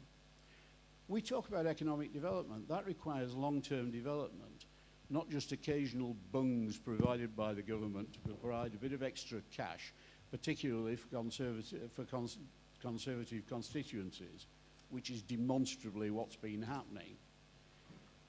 If we're going to look at long-term economic development, if we're going to look at investment in industry, in education and skills and so on, we've got to be able to plan, at least in the medium term, for that. We cannot do that as Lancashire because we won't be let.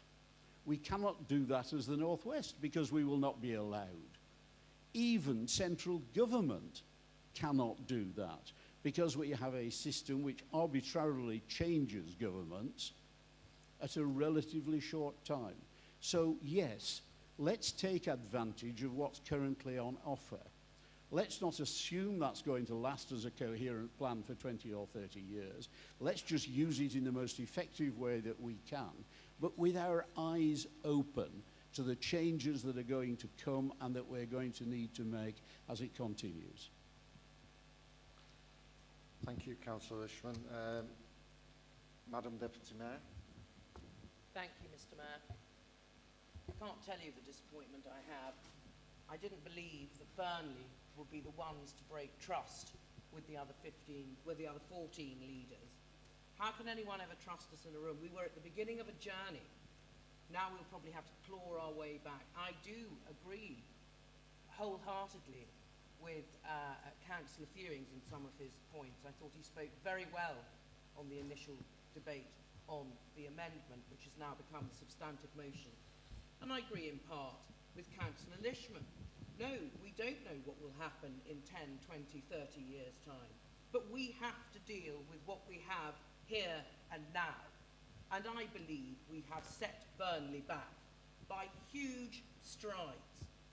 Bad faith, badly done, sadly done. Okay, I've got Councillor Hussain.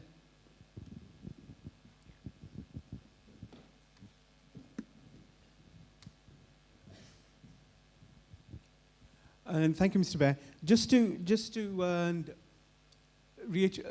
reiterate what we're doing here, we're not saying this report. We're not disagreeing with this report at all.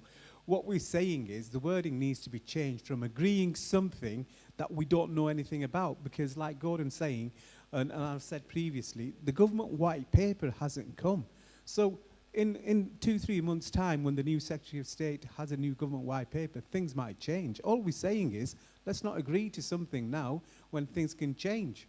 And we welcome the discussion that has taken place. We welcome the fact that, you know, throughout the wonderful county of Lancashire, that we have different parties, red, blue, yellow, that have come together and are discussing that. Yes, we welcome that. And no, Burnley Council won't disappear, like Councillor Fewing has said. We're not here saying that, you know, if we put that in the amendment, Burnley Council will go or Burnley will be excluded. That's nonsense. That won't happen. All we're saying to the 15-member group is, please be strengthen your proposal with regards to democratic leadership and accountability and transparency, which clearly isn't stated on Appendix 2. It doesn't go into it. It's clearly, I mean, what we're saying here, this proposal will bring in additional funding that Lancashire does not have, such as what Greater Manchester or Merseyside have. But where's the accountability? Where's the transparency? Where's the scrutiny for all that money that will become and spent? And we will only know that when the government white paper comes in. So it's important that we know that rather than agree on a set of framework. And that's all we're doing. We're not here to, this amendment isn't to say to county, up yours, Burnley is, but we'll go Burnley on our way. It's not that. We're saying to him, please include some of those points that's not been addressed. Thank you, Mr. Mayor. Thank you. And Burnley Council won't disappear. Thank you. Okay, I've got Councillor Hosker and then Councillor Commis.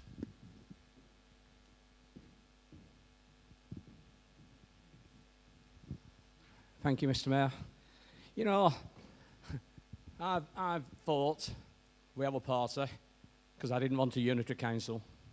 I voted against my own party at county last year with Jeff Driver when he tried to make it a combination of councils. I didn't agree with that either.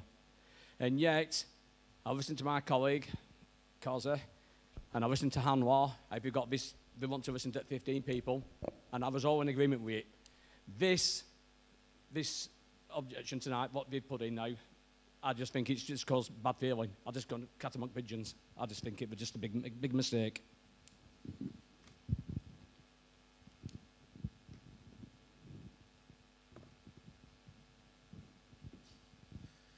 Councillor Commis. Thank you, Mr. Mayor.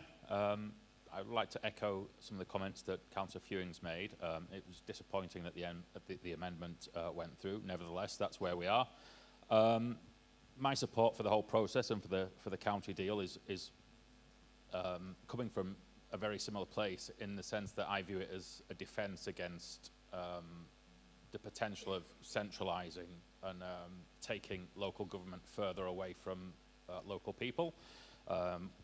We have quite large units of local government in this country already compared to other countries, and I wouldn't like to see that go any further. It's why I was always opposed to any sort of unitary or any merging of the boroughs, and I view this as the best defence against that. I do have one request or question to make of Councillor Anwar, which is that as these negotiations go on, this isn't just taken as writing a blank cheque and giving him powers to negotiate whatever gets negotiated, but that as the negotiations go on, it's brought back regularly to full council for us to be briefed, but also for the full council to guide the negotiations and what Sir Councillor Anwar discusses with the other leaders. So that would be my request on this. Thank you, Councillor Commis. I am going to just add a few words myself if there are no other members, because obviously I did partake in the amendment. I think this council, I think on an amendment that I proposed, which probably some months ago now, when Councillor Briggs brought a report to full council, and I put an amendment in that could not have been clearer in terms of its opposition to reorganisation and unitary authorities. So I think there was unanimity across the council at that stage, and I don't believe that any of that has changed. Which I think earlier one of the contributors pointed to one bullet point in Appendix 2 that basically that was our protection, and fully agree with that protection for this council to remain in existence as part of a really strong county deal going forward. But I have to say, in my experience as well, there's another bullet point in there that I think colleagues should potentially look at in the future. And I'm not saying that I may not be in a position when I have other information that I'll agree to it. But when you're it's clear in the recommendations, well, in the appendix, about decisions being taken about the face and democratic leadership of the council and who will be the accountable body. And I've got previous on when accountable bodies are identified, and in the case of Appendix 2, it basically is pointing towards the county council will be an accountable body. The balance of power shifts significantly away from districts to county once you start going down that road of understanding who it will be the accountable body for any county deal. So I'm not saying that I wouldn't agree to that, because I have agreed to it in the past, but with caveats on how the leadership and the face of the body would be determined, which would need to be democratic, which is not currently within Appendix 2. So I think we've done ourselves a really big favour tonight by putting in a safeguard that basically says we don't totally agree to everything that's in there. We want to strengthen what's in there. We think it's a fantastic start, but it needs to go further, and then we'll basically consider it when Councillor Anwar comes back, because anybody who thinks that Burnley are going to be thrown out of any discussions on the county deal over the fact that we've changed the word agree to note, I think is really being disingenuous to this council. Okay, I'm not quite sure, Councillor Fewings, have you've already spoken, I think, on... If it's a point of order or point of clarification, then yeah, please refer to the Constitution when you're doing this. Yeah, so basically, quite a few members have said it doesn't say anything about democratically in Appendix 2, and I just want to make sure the people at home realise that it does say that. It's literally the third bullet point, to ensure decisions are made democratically and with all partners having an equal vote. So I just wanted to make sure people at home realise it did say that in there. I agree. Okay, Councillor Anwar. Thank you, Mr. Mayor. Just on obviously the substantive motion as it is now, I think it's important to point out that there is a change of words, and whether in terms of what that means, I think Mr. Mayor is right in the sense that what it does is it gives us that safeguard, and what it also means is that there's no way that for us as Burnley Council that we will be taken away from the table of those negotiations for what a counter deal means. Just in terms of some of the comments that have been made, and just to pick up on Councillor Lishman's point around wider engagement, and earlier I think Councillor Fewens mentioned the whole thing about transparency, and which is what this substantive motion asks for. But I think it's worth pointing out that right from the off, since I became leader and got involved in these discussions and negotiations with the other leaders, one thing that we have done, and I have done as leader of Burnley Council, is actually led with transparency at every single stage when things have been needed to be brought back and shared with other group leaders. That has been done. And also one of the things, and it's worth noting that in terms of the papers that were being prepared in this report, it was actually at the request of us at Burnley Council that we wanted these to be shared prior to Christmas, so that everybody could have that information and digest that information in. And the reason for that was to be transparent, because what I want is, and everybody who knows me will know that what I want is the best for Burnley, and I will always do the best for Burnley. And within that, also looking out wider, is also making sure that we get the best for Lancashire.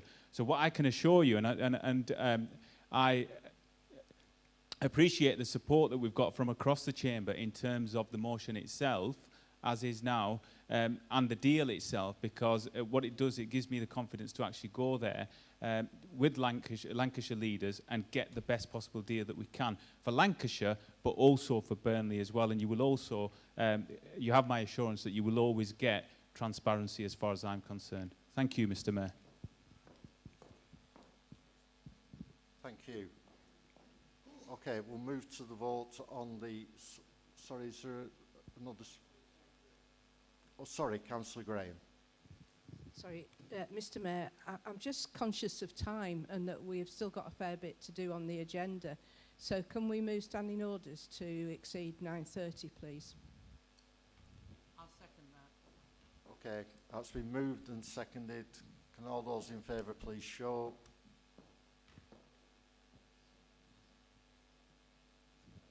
That's carried. Thank you.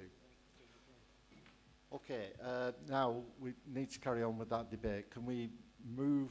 Councillor Anwar basically was the mover of the original motion, so I'm not expecting there are any more members to speak, as he would close the debate. Is that okay? Thank you. So we'll go to the vote. Can all those in favour of the substantive motion please show?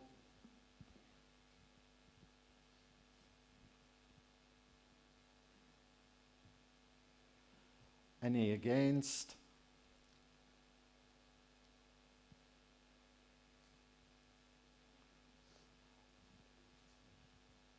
Any abstentions? The item is carried. Thank you.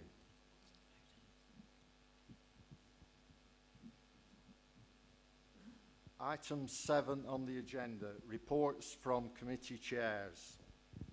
Please can members note that for this item and the next one on strategic plan progress reports, members should not refer to named individuals when asking questions or making observations. Questions on delegated council functions should be directed to the relevant committee chair rather than executive members. 7A, scrutiny. Councillor Howard Baker, will you move your report? I move my report, Mr. Mayor. Any member? Thank you.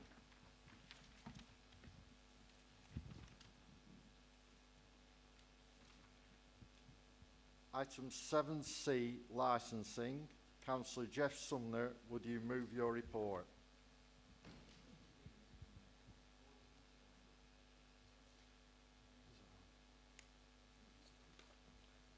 Okay, Mr. Mayor. Can I Yeah, carry can you on? move your report, I'd like please? to move my report, Mr. Mayor. Thank you. Thank you. Any member? Thank you.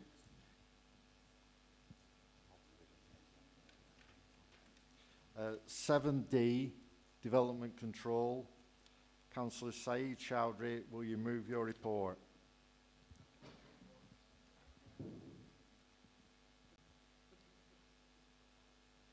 Thank you.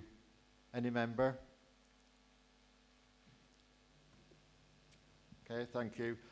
Councillor Baker, I think, was telling me that I missed one of the scrutiny, one of the committee chairs. 7B, audit and standards. There is no report in this cycle. Okay. Item 8, strategic plan progress reports. I will take each report in order. I will ask for any questions on the report, and the executive member will respond to one question at a time. The same procedure will then be followed for observations. Can I remind members with a question or observation to clearly quote the page number and reference? Also, will members please be concise with their questions and observations?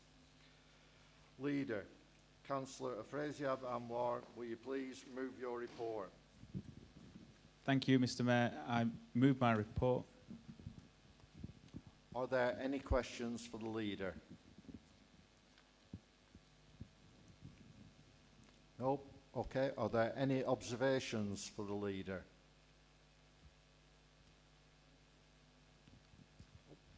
Okay. Moving on.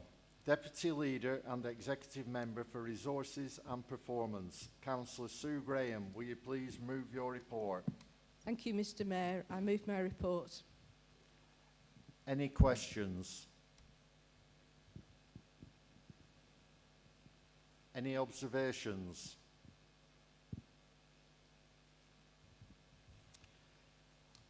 Executive Member for Health and Wellbeing, Councillor Margaret Lishman, will you please move your report? Move my report, Mr. Mayor, and if I could just remind councillors, you've all been sent a copy of the draft of the cultural strategy, which is being put together by our Leisure Trust, but covering culture in the broadest sense, not simply what the Leisure Trust provides. And I'd just like to remind you this is your opportunity to shape what comes out in the future. We have till the 7th of February now to comment on it, and I'd be grateful if people could make those comments. Thank you. Are there any questions? Are there any observations? Councillor Fewings. Thank you, Mr. Mayor. It's on PE2, page 313. I was actually just going, I feel like Councillor Lishman might have stolen the thunder a little bit, mentioning the cultural strategy, because I wanted to congratulate Councillor Lishman. I have been one of the people in this council chamber calling for there to be more done on this, given how much it can contribute to towns and to the ambition of a town. And I think that what Councillor Lishman has managed to achieve in the short time with his portfolio is pretty impressive, and it far outstrips anything that's been done that I can see in the 10 years before. So thank you very much. And yeah, that's my observation. Thank you. Councillor Sumner. Thank you, Mr. Mayor. Page 312, PL4, it's regarding parks and green spaces. If I may, Mr Mayor, I'd like to praise Head of Green Spaces, Simon Goff. Reason being, last Friday, I was contacted by lots of mothers who have just picked up their children from Springfield School in Burnley Wood. The school children ran straight into the Burnley Wood Park and started climbing on the apparatus, only to find that the apparatus was smeared in dog fowl. The mothers were going ballistic and wanted the park clean for usage for the next morning. The time was 4 o'clock, it was getting dark, but I contacted 2 units from the council and left messages. Only Simon Goff got back to me to say he would call on his way back home. He got on his pedal bike and headed for Burnley Wood, down to the Burnley Wood Park, and single-handed cleaned down the apparatus for usage for the following day. He also repaired the lock on the gates. The time was approaching 6:30. The sky was dark, but he still carried on until everything was in good working order and clean again. So, Councillor Lishman, if you will please, if you could send Simon a thank you message from the mothers of Burnley Wood for his actions and going the extra mile when others might have waited for another day. His actions on the day was very impressive. Thank you, Mr Mayor. Thank you, Councillor Sumner. Councillor Lishman, would you like to respond? Thank you, Mr Mayor.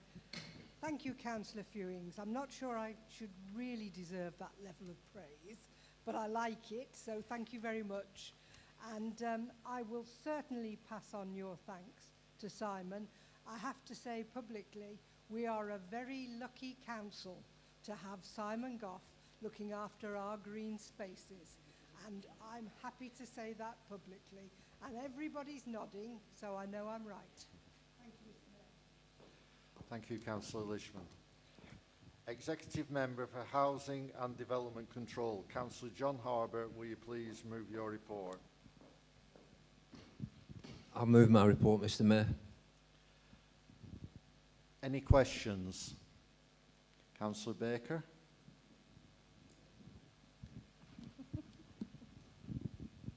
Thank you, Mr Mayor. Councillor Harbour, it's regarding, a lot of the page, but it's the first item, selective licensing. If my colleague can give me the page number again. 316, I'm sure we all know what we're talking about. Just a couple of, not quite procedural questions, but just questions. Burnley Wood and Healy Wood were one area, joined by a strip of land, which has now been removed. Can you hear me? Sorry. Burnley Wood and Healy Wood were one area joined by a strip of land. In this consultation and the procedures going forward, it's been split into 2 areas. So my first thing is, why are we not doing 2 individual areas for that? But that leads me on to my next question. Why don't we just have one area called Burnley South East, which covers Leyland Road, Healy Wood and Burnley Wood, and thus makes it one application for consideration by the Secretary of State? It just seems to make it easier and save money for the council. And my third question is, I know the executive's decision to go forward with this. Does he propose to bring a recommendation to full council for approval for submission? Thank you. Thank you. Councillor Harbour? Thank you, Mr Mayor. As regards his question on his third question there, does he propose to bring it back to full council? Well, what I'm suggesting to him, that we've just done that tonight, as I understand it. So, you know, it goes away to the Secretary of State and they make a decision. On the other 2 items what he's raised regarding what we actually, you know, say where these areas are. If there's one thing about selective licensing's taught me, and these areas in Burnley have taught me, and this is a personal view, I don't think the residents in Burnley Wood or wherever would like to be classed as Burnley South West. You know, they're proud of their neighbourhoods, they're proud of where they live. whether it's people in Padiham. I mean, can you just imagine if I went down Padiham and said, right, now you're going to be called Burnley and Padiham South East? You know, it's a non-starter as far as I'm concerned. So I've got to be honest with him and say as well, the questions what he's asked are real, so I would say technical questions, and what I will do is, obviously officers have noted his questions, and I'll get back to him with a response. But I think those questions, in my opinion, could have been asked of officers previously, and it bears very, very little to resemblance to the actual strategic report. Thank you, Mr. Mayor. Are there any further questions? Are there any observations? Councillor Hosker first, and then I'll come to Councillor Baker.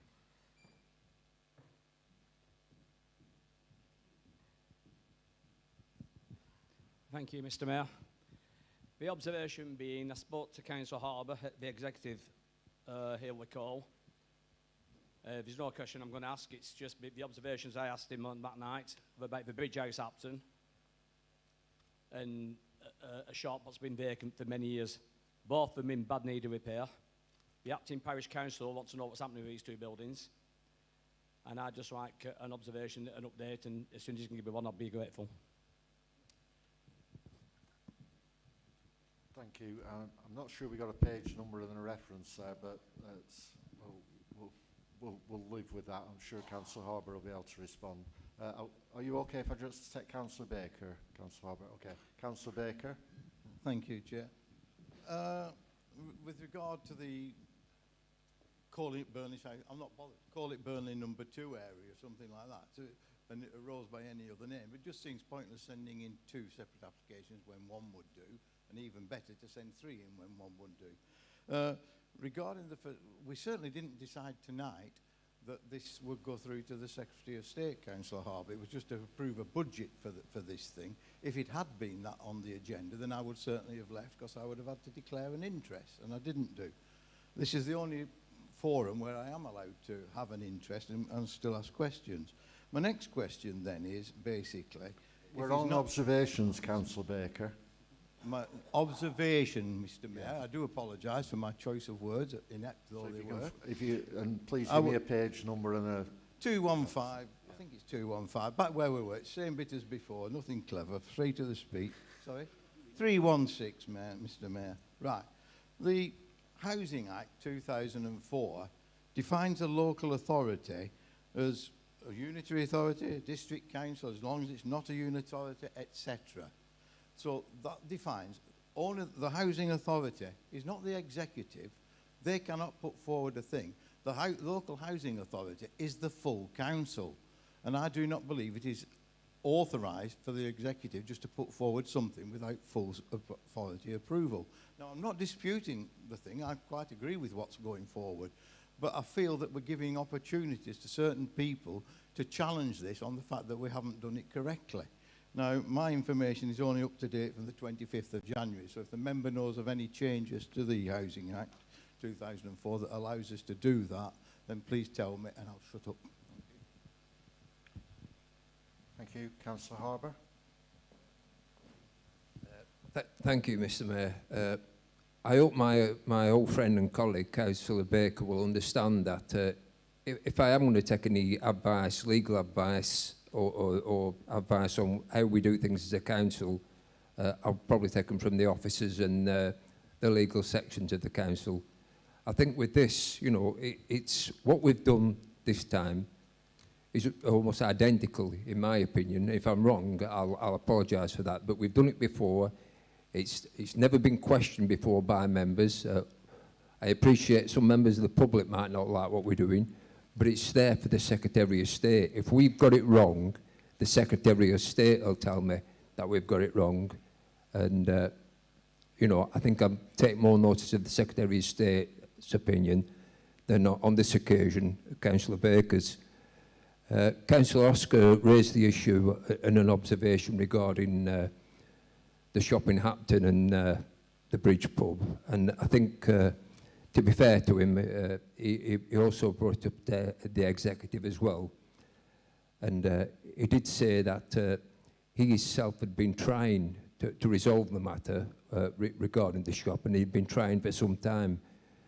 So he brought it to my attention, and this was only 7 days ago, but I did say officers will look into it, we'll do regular inspections, and we'll come back with some recommendations, and that's what officers are doing now.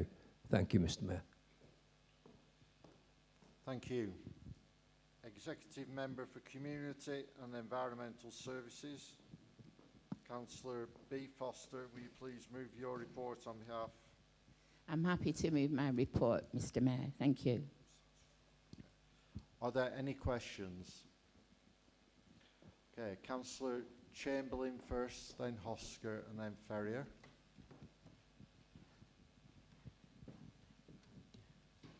Thank you, Mr. Mayor. Page 322, regarding the funding to place 6 new CCTV cameras.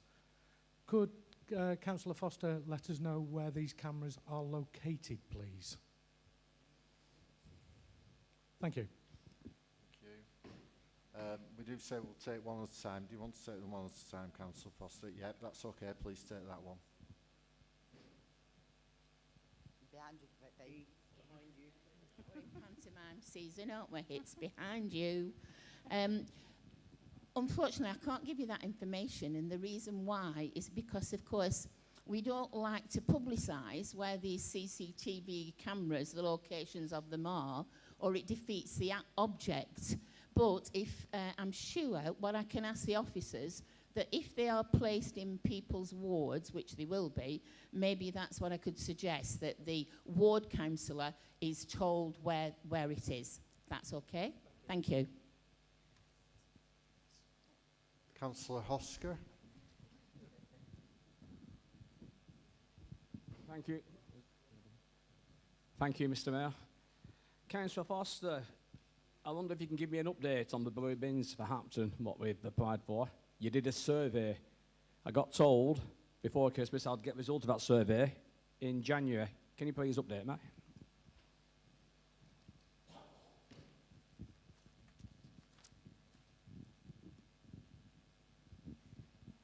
Where are you? Oh, sorry. I've not been looking behind, you see, and I was looking over there. Again, the difficulty with this, Councillor Oscar, is that, of course, I do believe that we've had, well, that street scene officers have had conversations with you about the update within Hampton, and that there are various circumstances that need to be looked at around certain around access and stuff like that, really. But I'm sure that the officer in street scene is more than happy to talk with you in depth about that particular issue. And if any other councillors have concern around the rollout that is happening with the recycling, then again, all people need to do is pick up the phone or drop an email to Street Scene, and they will get back to you with the information that's required. Thank you. Thank you. Councillor Ferrier, and can I just ask members just to have the discipline of page number and reference, please? Thank you. Thanks, Mr. Mayor. I'd like to refer to PL1, page 320. It's regarding wheelie bins, really, but I've been contacted by someone who's in the process of purchasing their new home as a new build. Obviously, part of that, they have to get the wheelie bins and all sorted out for that lot. But they've been told that they have to purchase their full set of wheelie bins, and it's the first lot, otherwise they won't have any at all. And so is that true? I mean, correct me if I'm wrong, but is that true or not? Thanks. Councillor Foster. I just struggled with hearing the last part of it. Was that to confirm that each new resident who moves into a home has to buy their own wheelie bin. Is that what you were asking? Yeah, in a new build, yeah. In a new build, yeah. My understanding, that's true. Where it's landlord premises, then it's the landlord's responsibility to provide the first bin, but then as they go missing, unfortunately then it's because the bin should belong to the house, the rented house, then it sometimes can cause a few challenges. Thank you. Councillor Sumner.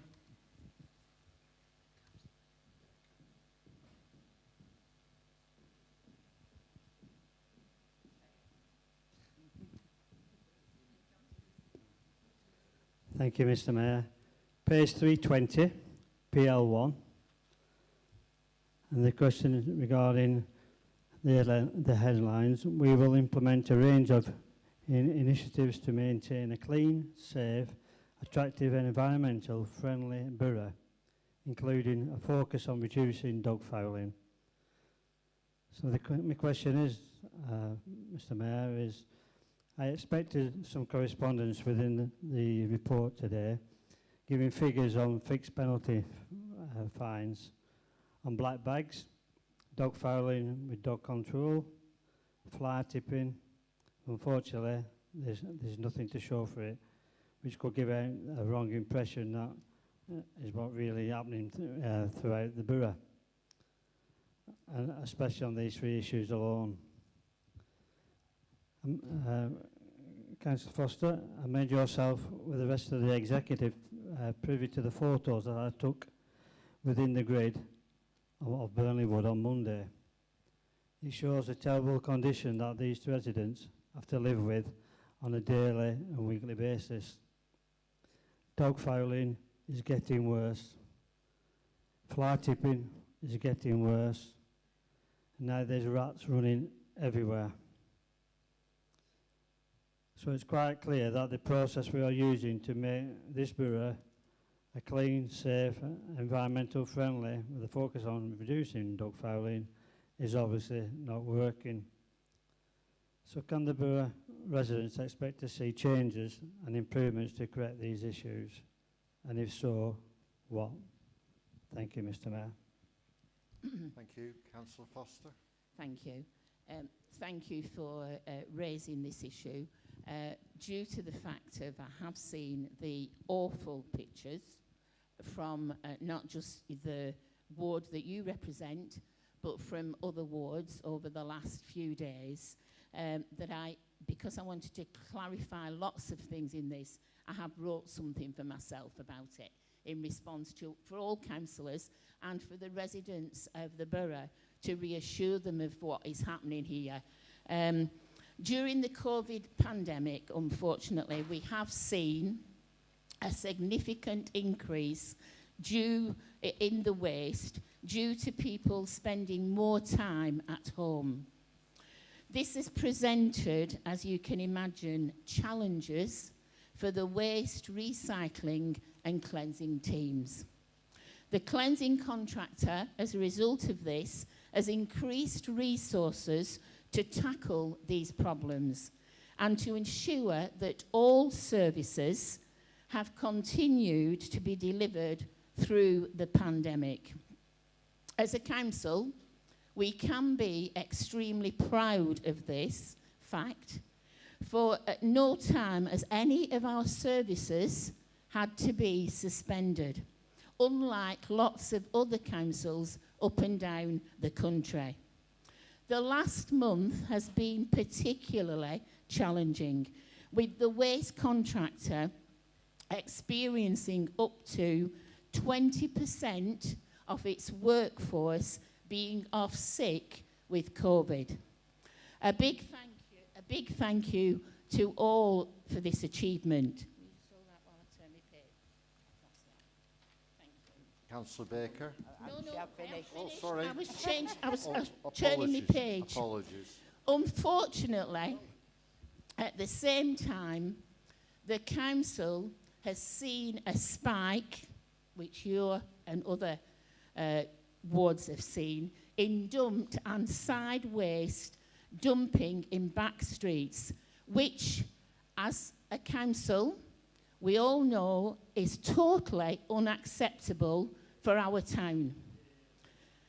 I personally went out with a team before Christmas in Lower Bank Hall area to see the problems and challenges for myself.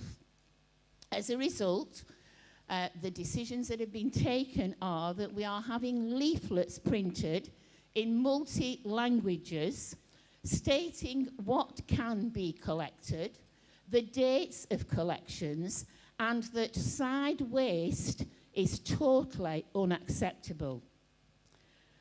We are also writing to all landlords, reminding them of their responsibilities where their tenants are concerned. Whilst doing this, we are aware members have asked for a tougher stance and that officers take enforcement action against those individuals.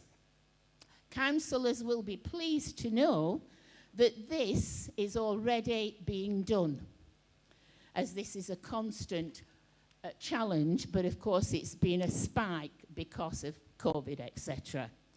And I'm pleased to report that council officers have issued over 210 fines for these types of offences over the last 4 months. I can't, unfortunately, within those 210, break down which were dog fouling, lift fly tipping, etc. But I'm sure, if you're very interested in that, again, you just need to ask Street Scene and they'll give you that information. We hope that this action, along with the leaflets, will help to change behaviour of those individuals who continue to blight our communities with their irresponsible fly tipping. This work will continue, but can I just add that we also, as councillors, have a part to play here in informing officers as soon as we see it about fly tipping in our wards, plus involving residents in community activities such as litter picking to enable them to have a pride, and they themselves then, when they see people fly tipping, can challenge in an appropriate way those people. All equipment for this, anybody wants to do litter picking, to be done safely, can be obtained again from Street Scene. I think that answers everybody. All, and I would hope that it would reassure any residents who are watching that we are really taking this situation very seriously and are doing as much as we can in the present circumstances to get a grip of it. Thank you. Thank you. Councillor Baker, we're still on questions. Thank you. Would the executive member, and I can't give you a page because I didn't get the first page, it was in response to Councillor Ferrier's question, so it's the same page as he asked. Would she like to clarify her response to Councillor Ferrier in the fact that none of the bins are sold to any of the residents or buyers or tenants or anything like that? They always remain the property of the council. All the fee that was charged is for the delivery of that to the correct residents. And I'm also not certain about the fact that she says every landlord has to give one to the first tenant. That may be the case in selective licensing areas, but I don't think it's a general case throughout. But it should be, but it isn't. Thank you. Councillor Foster. Thank you, Mr. Mayor. I have to say, Councillor Baker, that you're telling me something, I think, there that I didn't know initially. And I will check that out as to whether that is right or not. And if I'm misled about the landlords, I didn't know in my head it was selective licensing. I would have hoped that all councillors would have known that, actually, because of our knowledge about selective licensing. And that, of course, if you do, well, even if you went rented your own house, I'm sure you would still have to buy a bin, I would think. Anyway, I don't know, evidently. I'll look into this about bins. But can I just clarify with Councillor Ferrier that for me, my understanding is that new build properties do have to buy their own bin. But as Councillor Baker has just said, that I think that will remain. That's why landlords have to, you know, it has to be passed on, because it is they are our equipment. Thank you. Thank you. Councillor Chamberlain, have you got your hand up? You have. Okay, right. I've got Madam Deputy Mayor, Councillor Chamberlain, and then Councillor Corn. Thank you, Mr. Mayor. Page 320, PL1. I'm so glad to hear of all the initiatives that Councillor Foster's is undertaking, officers are undertaking. However, about 18 months ago, if not 2 years ago, I actually brought to this council a query about what we were doing about rural fly tipping, because I had been speaking to a number of larger landowners in the borough who were constantly plagued by this awful thing, basically. And we were discussing how we would deal with it. I've never yet had an answer back from the officers, and I'm wondering whether some of those fines are actually being levied on the innocent landowners who are actually being dumped on because the initiative I put forward, even as an exec at that time, is not being pursued by our officers. So I'm wondering when we are going to get on to the serious issue of the rural fly tipping. Keeping you busy tonight, Councillor Foster. Thank you, Mr. Mayor. I think I must apologise, Councillor Townley, in the sense of my understanding was that there has been conversations, as you know, between LCC and the borough about certain detail of where CCTV cameras can go, plus the negotiation with farm people, with farm owners, about this whole situation, and for them to contribute to more CCTV around the issue. I will double check where we're up to, but my understanding is that there is some CCTV in those problem areas where you've identified that is being monitored. But I will check that and get back to you. But thank you for raising it. Councillor Chamberlain. Thank you, Mr. Mayor. It's page 321, PR1, regarding alligating.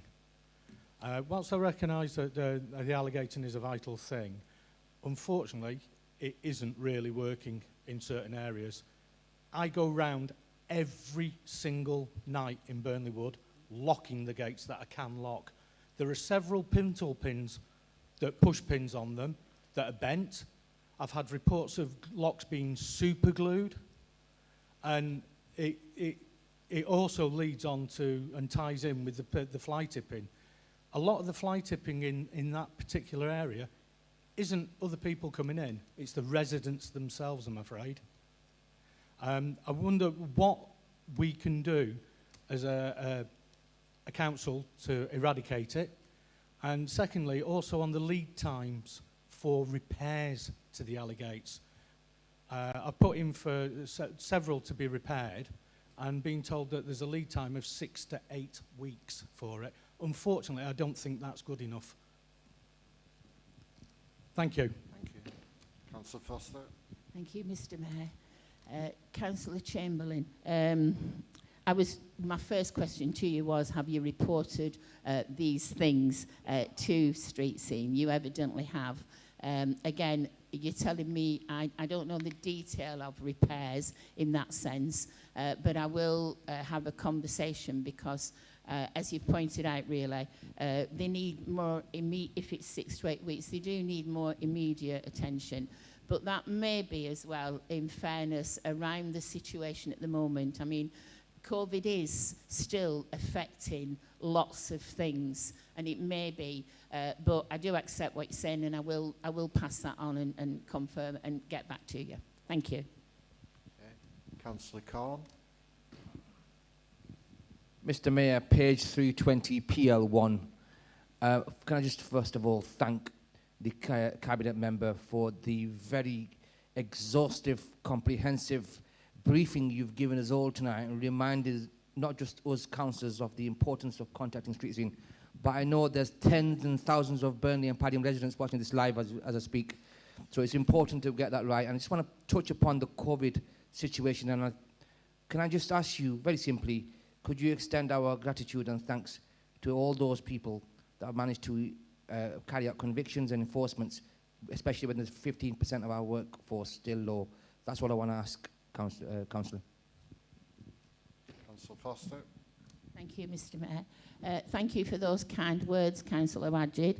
I did think in all of me exhaustive spiel that I gave, I did think that I did say a big thank you to all those who had achieved this of keeping us going during COVID. But hopefully I will pass that on naturally. Thank you. Thank you. Councillor Kelly.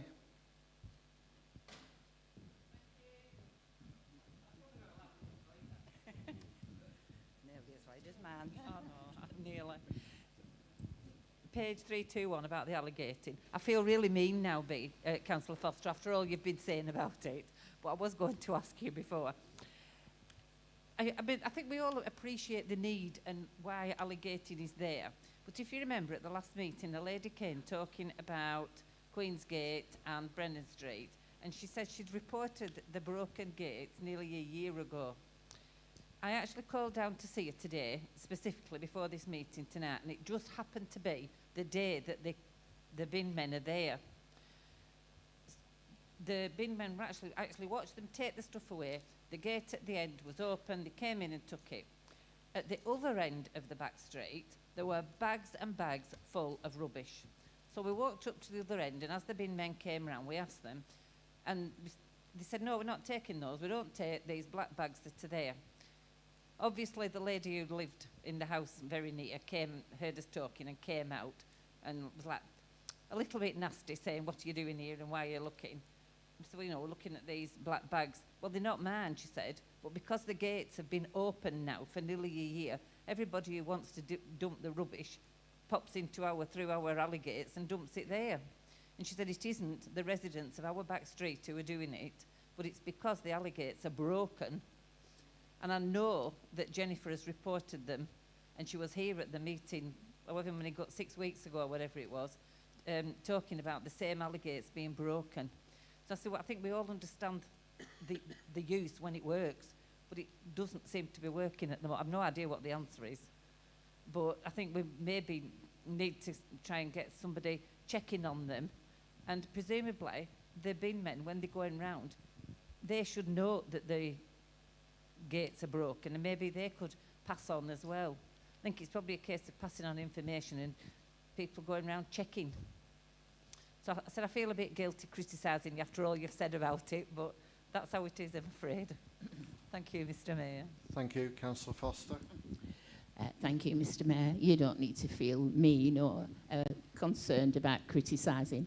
It's about bringing up situations that we are really concerned about with our residents, and we want to get it right for them. So after Jennifer did come and speak at last council, I did have a conversation about that whole area, and my understanding was they did do a sweep, and I was under the impression the alligator had been mended. It might have been meant, when you shake your head, the difficulty is we have with alligators, they do get mended, and very quickly they get broken again because of these persistent offenders that we have who don't care about our communities and will fly it anywhere. And so when it's, you know, so it might be, in fairness, that they have been mended, but they've been broken again. But I will, and your ideas about having it checked is about, of course, you know, the capacity that we have of staff to do that. But the idea about maybe the bin men being able to do it is good, and I will pass that on. Thank you. Okay, any observations? Okay, Councillor Hosker. Can just remind everybody about page numbers and references, please. Thank you, Mr. Mayor. Page number 320, PL1. Councillor Foster, I asked you a question. This is observations. I don't seem to have got the correct answer, unless I've misinterpreted your answer. I asked you if the survey were complete. Could you update me? For one. For two, you said you had a walk about. And I got to say that in councillors because I do a lot of walking in my area. You live in Hampton. Have you ever tried walking down the village? Seeing where it's caked with dog muck? Because I've had loads of complaints about it. What I'm observing, I won't ask you the question, I'll observe it. I'm observing no enforcement teams finding these people for leaving dog foul in all that place. But same breath as well, Councillor Foster, credit to your team because they do an excellent job and they do have to clean all this mess up. They do an excellent job at doing it. I just don't feel we should have to keep doing it, and enforcement should do a better job. And credit again to Street Scene for the fire tipping. I've reported fire tipping many, many times, and it's always been done straight away. So credit to the team. Do you want to respond, Councillor Foster? Well, I feel I should do, because I don't want him to feel that I'm not, you know, responding to him like everybody else, Mr. Mayor. Where's he gone? Oh, he's up there. Councillor Oscar, I thought I had answered about the bins and the update. Oh, sorry. Well, the surveys have come back. I do apologise. Okay. Whoa. Just stop.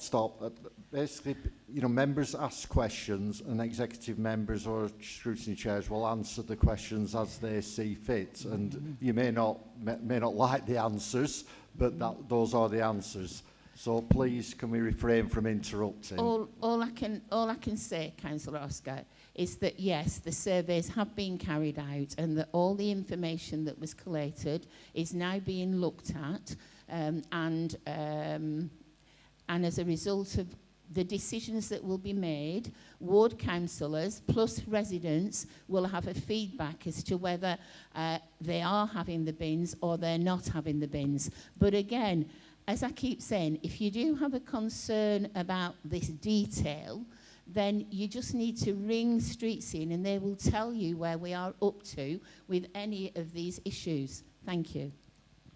Okay, Madam Deputy Mayor.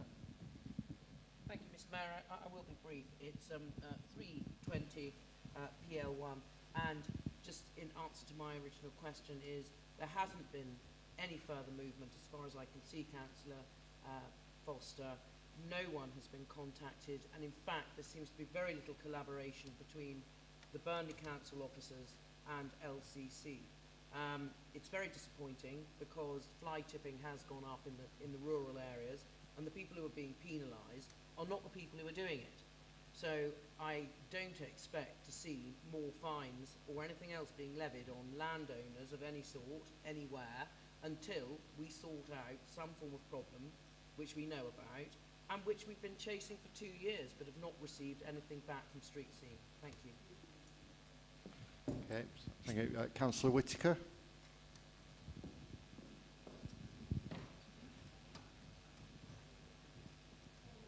Oh, sorry, before Councillor Whittaker, Councillor Foster, do you want to respond? I'm just getting ahead of myself, sorry. So, okay. Thank you, Mr. Mayor.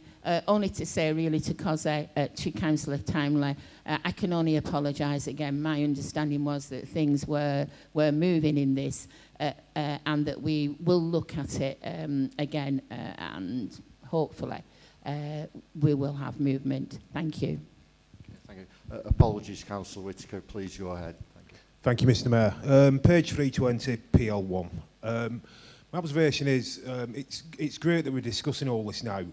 My understanding is that the council have, regarding dog fouling, they've got stickers, etc., to place on normal bins that allow members of the public to realise that you can actually place your dog waste in that bin rather than trying to put it into some of the bins that are currently filled to the brim due to staff shortages.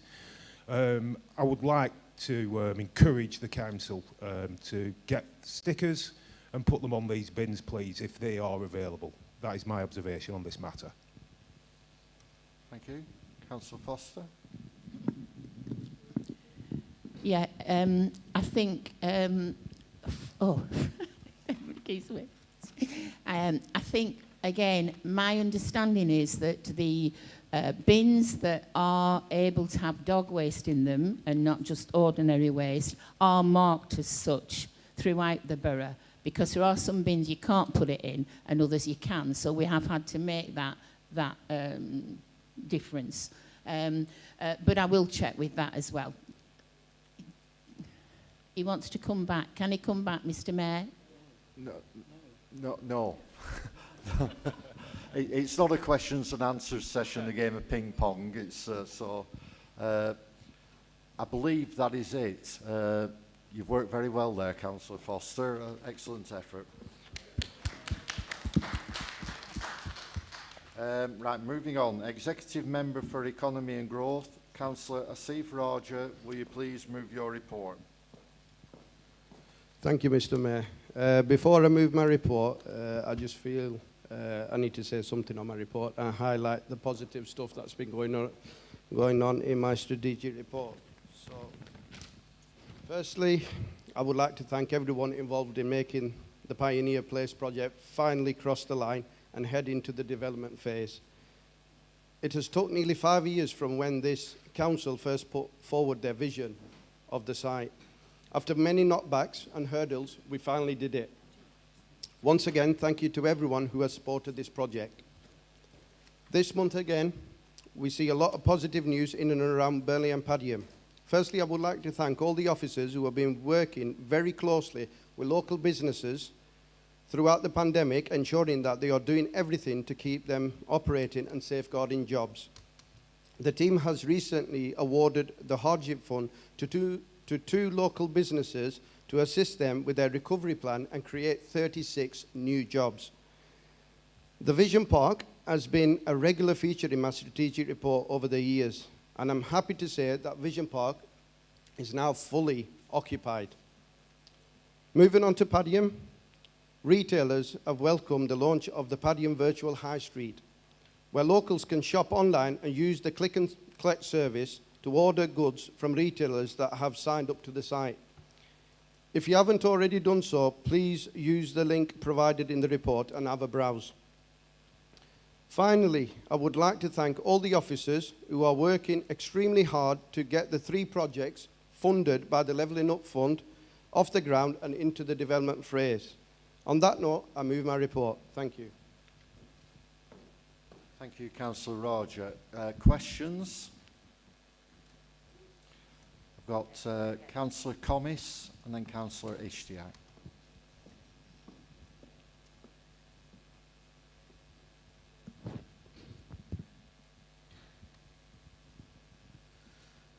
Thank you. This is in regards of PR3 on page 324. There's 2 questions. In regards to the market hall, your report mentions that occupation is risen to 80% from 56% in 2019, which is obviously excellent. Now, I am aware that there's obviously lots of ongoing incentive schemes. So could you update us on what has happened in that period to the level of gross rents? And also, if you have it to hand, the costings that we've had to pay on making the market hall COVID secure in the basically nearly 2 years of the pandemic. So that's one question. Just in regards, this is the same reference to the Padiham Public Realm Works. I don't expect a specific answer on this tonight because it's regarding a particular area, but if you could get back to me by email, it would be appreciated. It's just in regards to some land at the bottom of Church Street, below the Starkey Arms, where the roundabout is, at the bottom of Moor Lane. This is fenced off at the moment. It looks like there's some work to go ahead on it, but I would like some detail on what that work is going to be. I vaguely remember something about some benches being put in, but I would like some detail on that when you have the time. Thank you. Thank you. Councillor Raja. Thank you, Councillor Commis, for your questions. So the first question regarding the market hall, obviously the increase up to 80% over the last 2 years. Yes, agree with you. Yes, there have been incentives in place, and you know, we're getting as many new stallholders coming and trying out the market. In terms of your figures, what you've asked us for in terms of gross rents and costs, yeah, this is something that I don't have to hand, and I'm sure I can provide you with the details after I've spoken to the officers regarding that. Okay, and in terms of the public realm works, obviously the realm works, as you know, they've been ongoing for a while now, and they're nearly on completion now. However, the piece of land at the bottom of Church Street, I'm not aware of what's going on that piece of land, and as you said, if I can get you that information, I'll send it you via email. Thank you. Thank you. Councillor Ishtiaq. Thank you, Mr. Mayor. Firstly, I'd like to congratulate Councillor Asif Raja for doing a wonderful work, and it's great to know that Vision Park is fully let, and then the progress we're making with Pioneer Place. My question is, you don't have to come back with the answer today, but it's something that's been asked by a number of residents and also people from my ward. That is, do we have any data in terms of what support we've offered to small businesses across the town during COVID? What kind of support did they receive? Because there is a lot in the report in terms of the medium or bigger businesses. So I'm just conscious that we're not overlooking some of the tiny, small businesses that are run by sole proprietors. So that's one. And then the second bit is that is there any funding available for small businesses on Corn Road Corridor for shop fronts and stuff, just like it was offered in Padiham? So is there anything that's earmarked, or do we have any plan to address that? Thank you. Thank you. Councillor Raja. Yeah, just 1 second. Yeah, thank you, Councillor Ishtiaq, for your questions. In terms of your first question, do we have any data to basically provide you, with the businesses that we've been supporting? Maybe not. We couldn't. I don't think we could probably give you the exact businesses that we have supported. However, we could give you probably like an indication as to how many businesses we've supported over the time. Maybe it's private and confidential. Or is it whether it's a public, whether it's in the public domain? We'll be able to share it. If it's not in the public domain, but we could give you a figure as to how many businesses we have supported throughout the pandemic. In terms of additional grants for shop fronts around the Corn Road Corridor, I mean, these have been ongoing anyway. I mean, people have had the opportunity to apply for them over the last few months. I believe there is still some funding available for that, but you'll have to speak to the support team, who are administrating the grants. So whether you get in touch with the Economy and Growth Department or the Finance Department, they'll be able to give you more information on that. Thank you. Thank you. I think that's all the questions. So moving on to observations. Councillor Ishtiaq. Yeah, I'd just like to make an observation on PR2. I think, thank you for the information. I think a suggestion or observation is that I think how we can, how the council can widely share that information in terms of what is available to small businesses in terms of shop fronts and stuff. If it is, because there's a lot of them that aren't aware of this, so I'd like to know how it's being shared, and also sharing data in these reports, how many small businesses we've supported over the COVID period. There's always a lot of data in terms of the businesses with high growth, and rightly so, we should support them because they're creating employment, but equally small, tiny businesses play a huge role in Burnley's economy as well. So I think that should be included in there, so they're not overlooked. Thank you. Okay. Councillor Raja. Thank you, Councillor Ishtiaq, for your observation. In terms of, I think you've obviously, I'm going to reply to that original question as to, you know, the businesses, what businesses we've supported. Now, in terms of where do they find that information, now this information has been readily available on the burnley.gov.uk website. So anybody who wished to apply for the grants, they could have gone onto the website, and all that information is available on our website. Our own team, our own officers have been closely working with local businesses who have previously requested funding when the pandemic started. So they've been ringing these businesses up as well, asking whether they required further support and stuff. So all this information has been readily available, and I'm sure if somebody wanted any additional support, they would have contacted Burnley Borough Council and requested that support. Thank you. Okay. Councillor Hussain, did you have your hand up? An observation. Thank you, Mr. Mayor. An observation, page 323, Pioneer Place, PR3.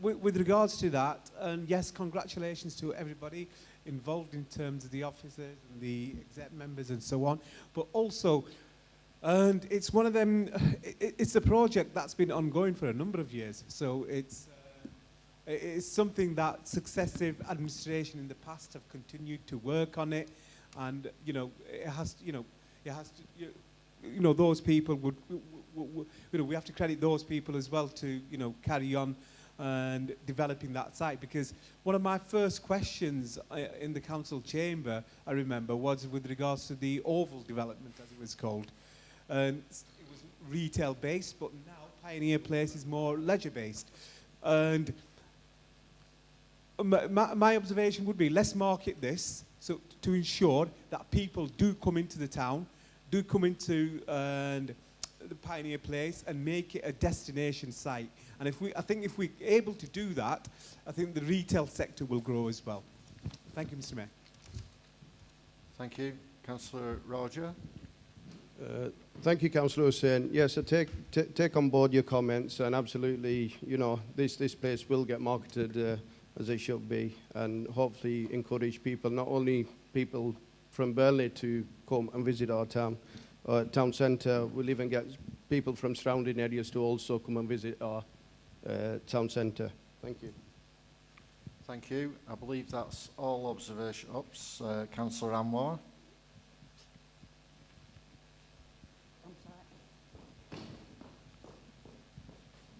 Thank you, Mr. Mayor.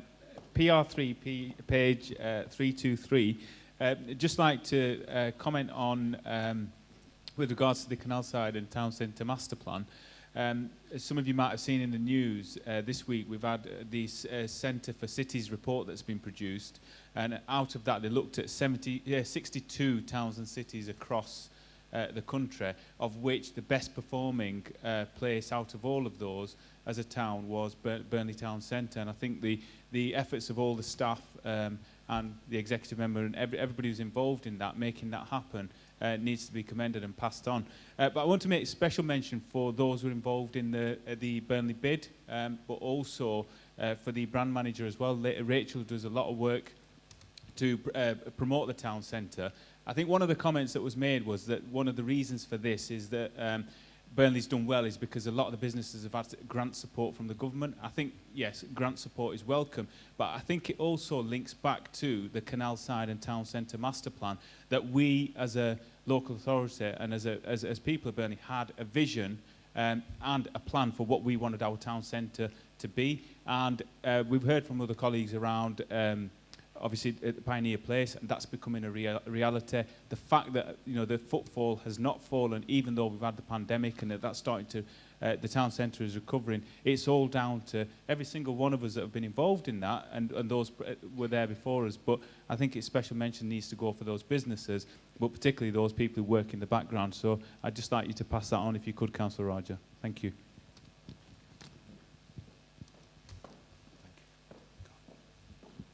Councillor Roger, do you want to respond to Councillor Anwar?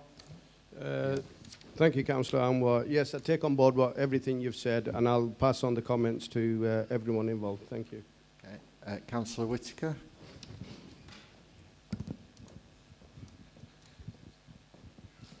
Thank you, Mr Mayor. PR3, page 323.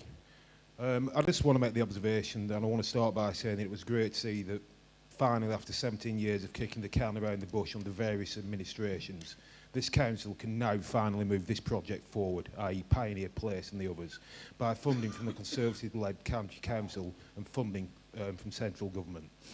The £3 million worth of funding secured from Lancashire County Council, along with the extra £3.68 million secured from central government, was brilliant news.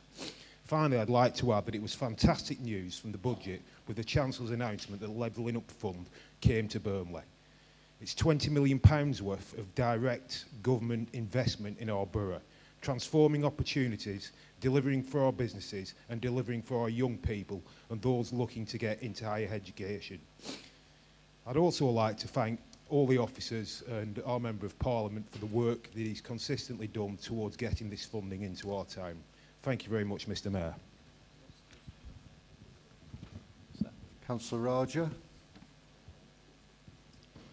Thank you, Mr Mayor. Yeah, I'm just going to say, I mean, I'll take on board some of the comments that you've made in terms of funding and stuff. I mean, first of all, I think the big congratulations we need to give is to the officers who've put in the hard work to get this funding into our borough. It didn't happen overnight. It was, you know, a lot of work was involved in it to get this funding down. Moving on to the Levelling Up Fund, I mean that's obviously same on the similar report as well. Again, I have to give it to the officers and everybody else within the council that was involved to bid for this funding. Nobody from outside came and, you know, handed it over to us and said, you know, there you go, you know, this is £20 million for your town centre. It was the hard work and the persistence of this council that we ended up getting that £20 million bid. Thank you. I think that's completes the observations. So we're at item number 9. Sorry, have I missed one? I think you've had observations already. Yeah. So we're at item 9, questions. None have been received, Mr Mayor. Thank you. Just before I close the meeting, obviously it's been a change of configuration for this room tonight, and I've detected that some people might be in difficulty from a comfort and practicality point of view. If anybody feels that, can they please drop me an email and I'll feed that back into the system for future meetings, because it's certainly I've seen 1 or 2 people fidgeting on their seats, but we'll take that on board. So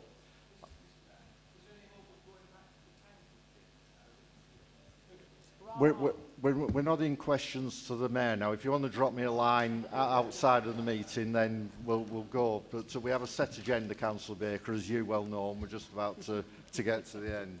So I'd like to thank everyone for their attendance tonight. That concludes the business. Good night, everybody. Thank you. Members of the council, ladies and gentlemen.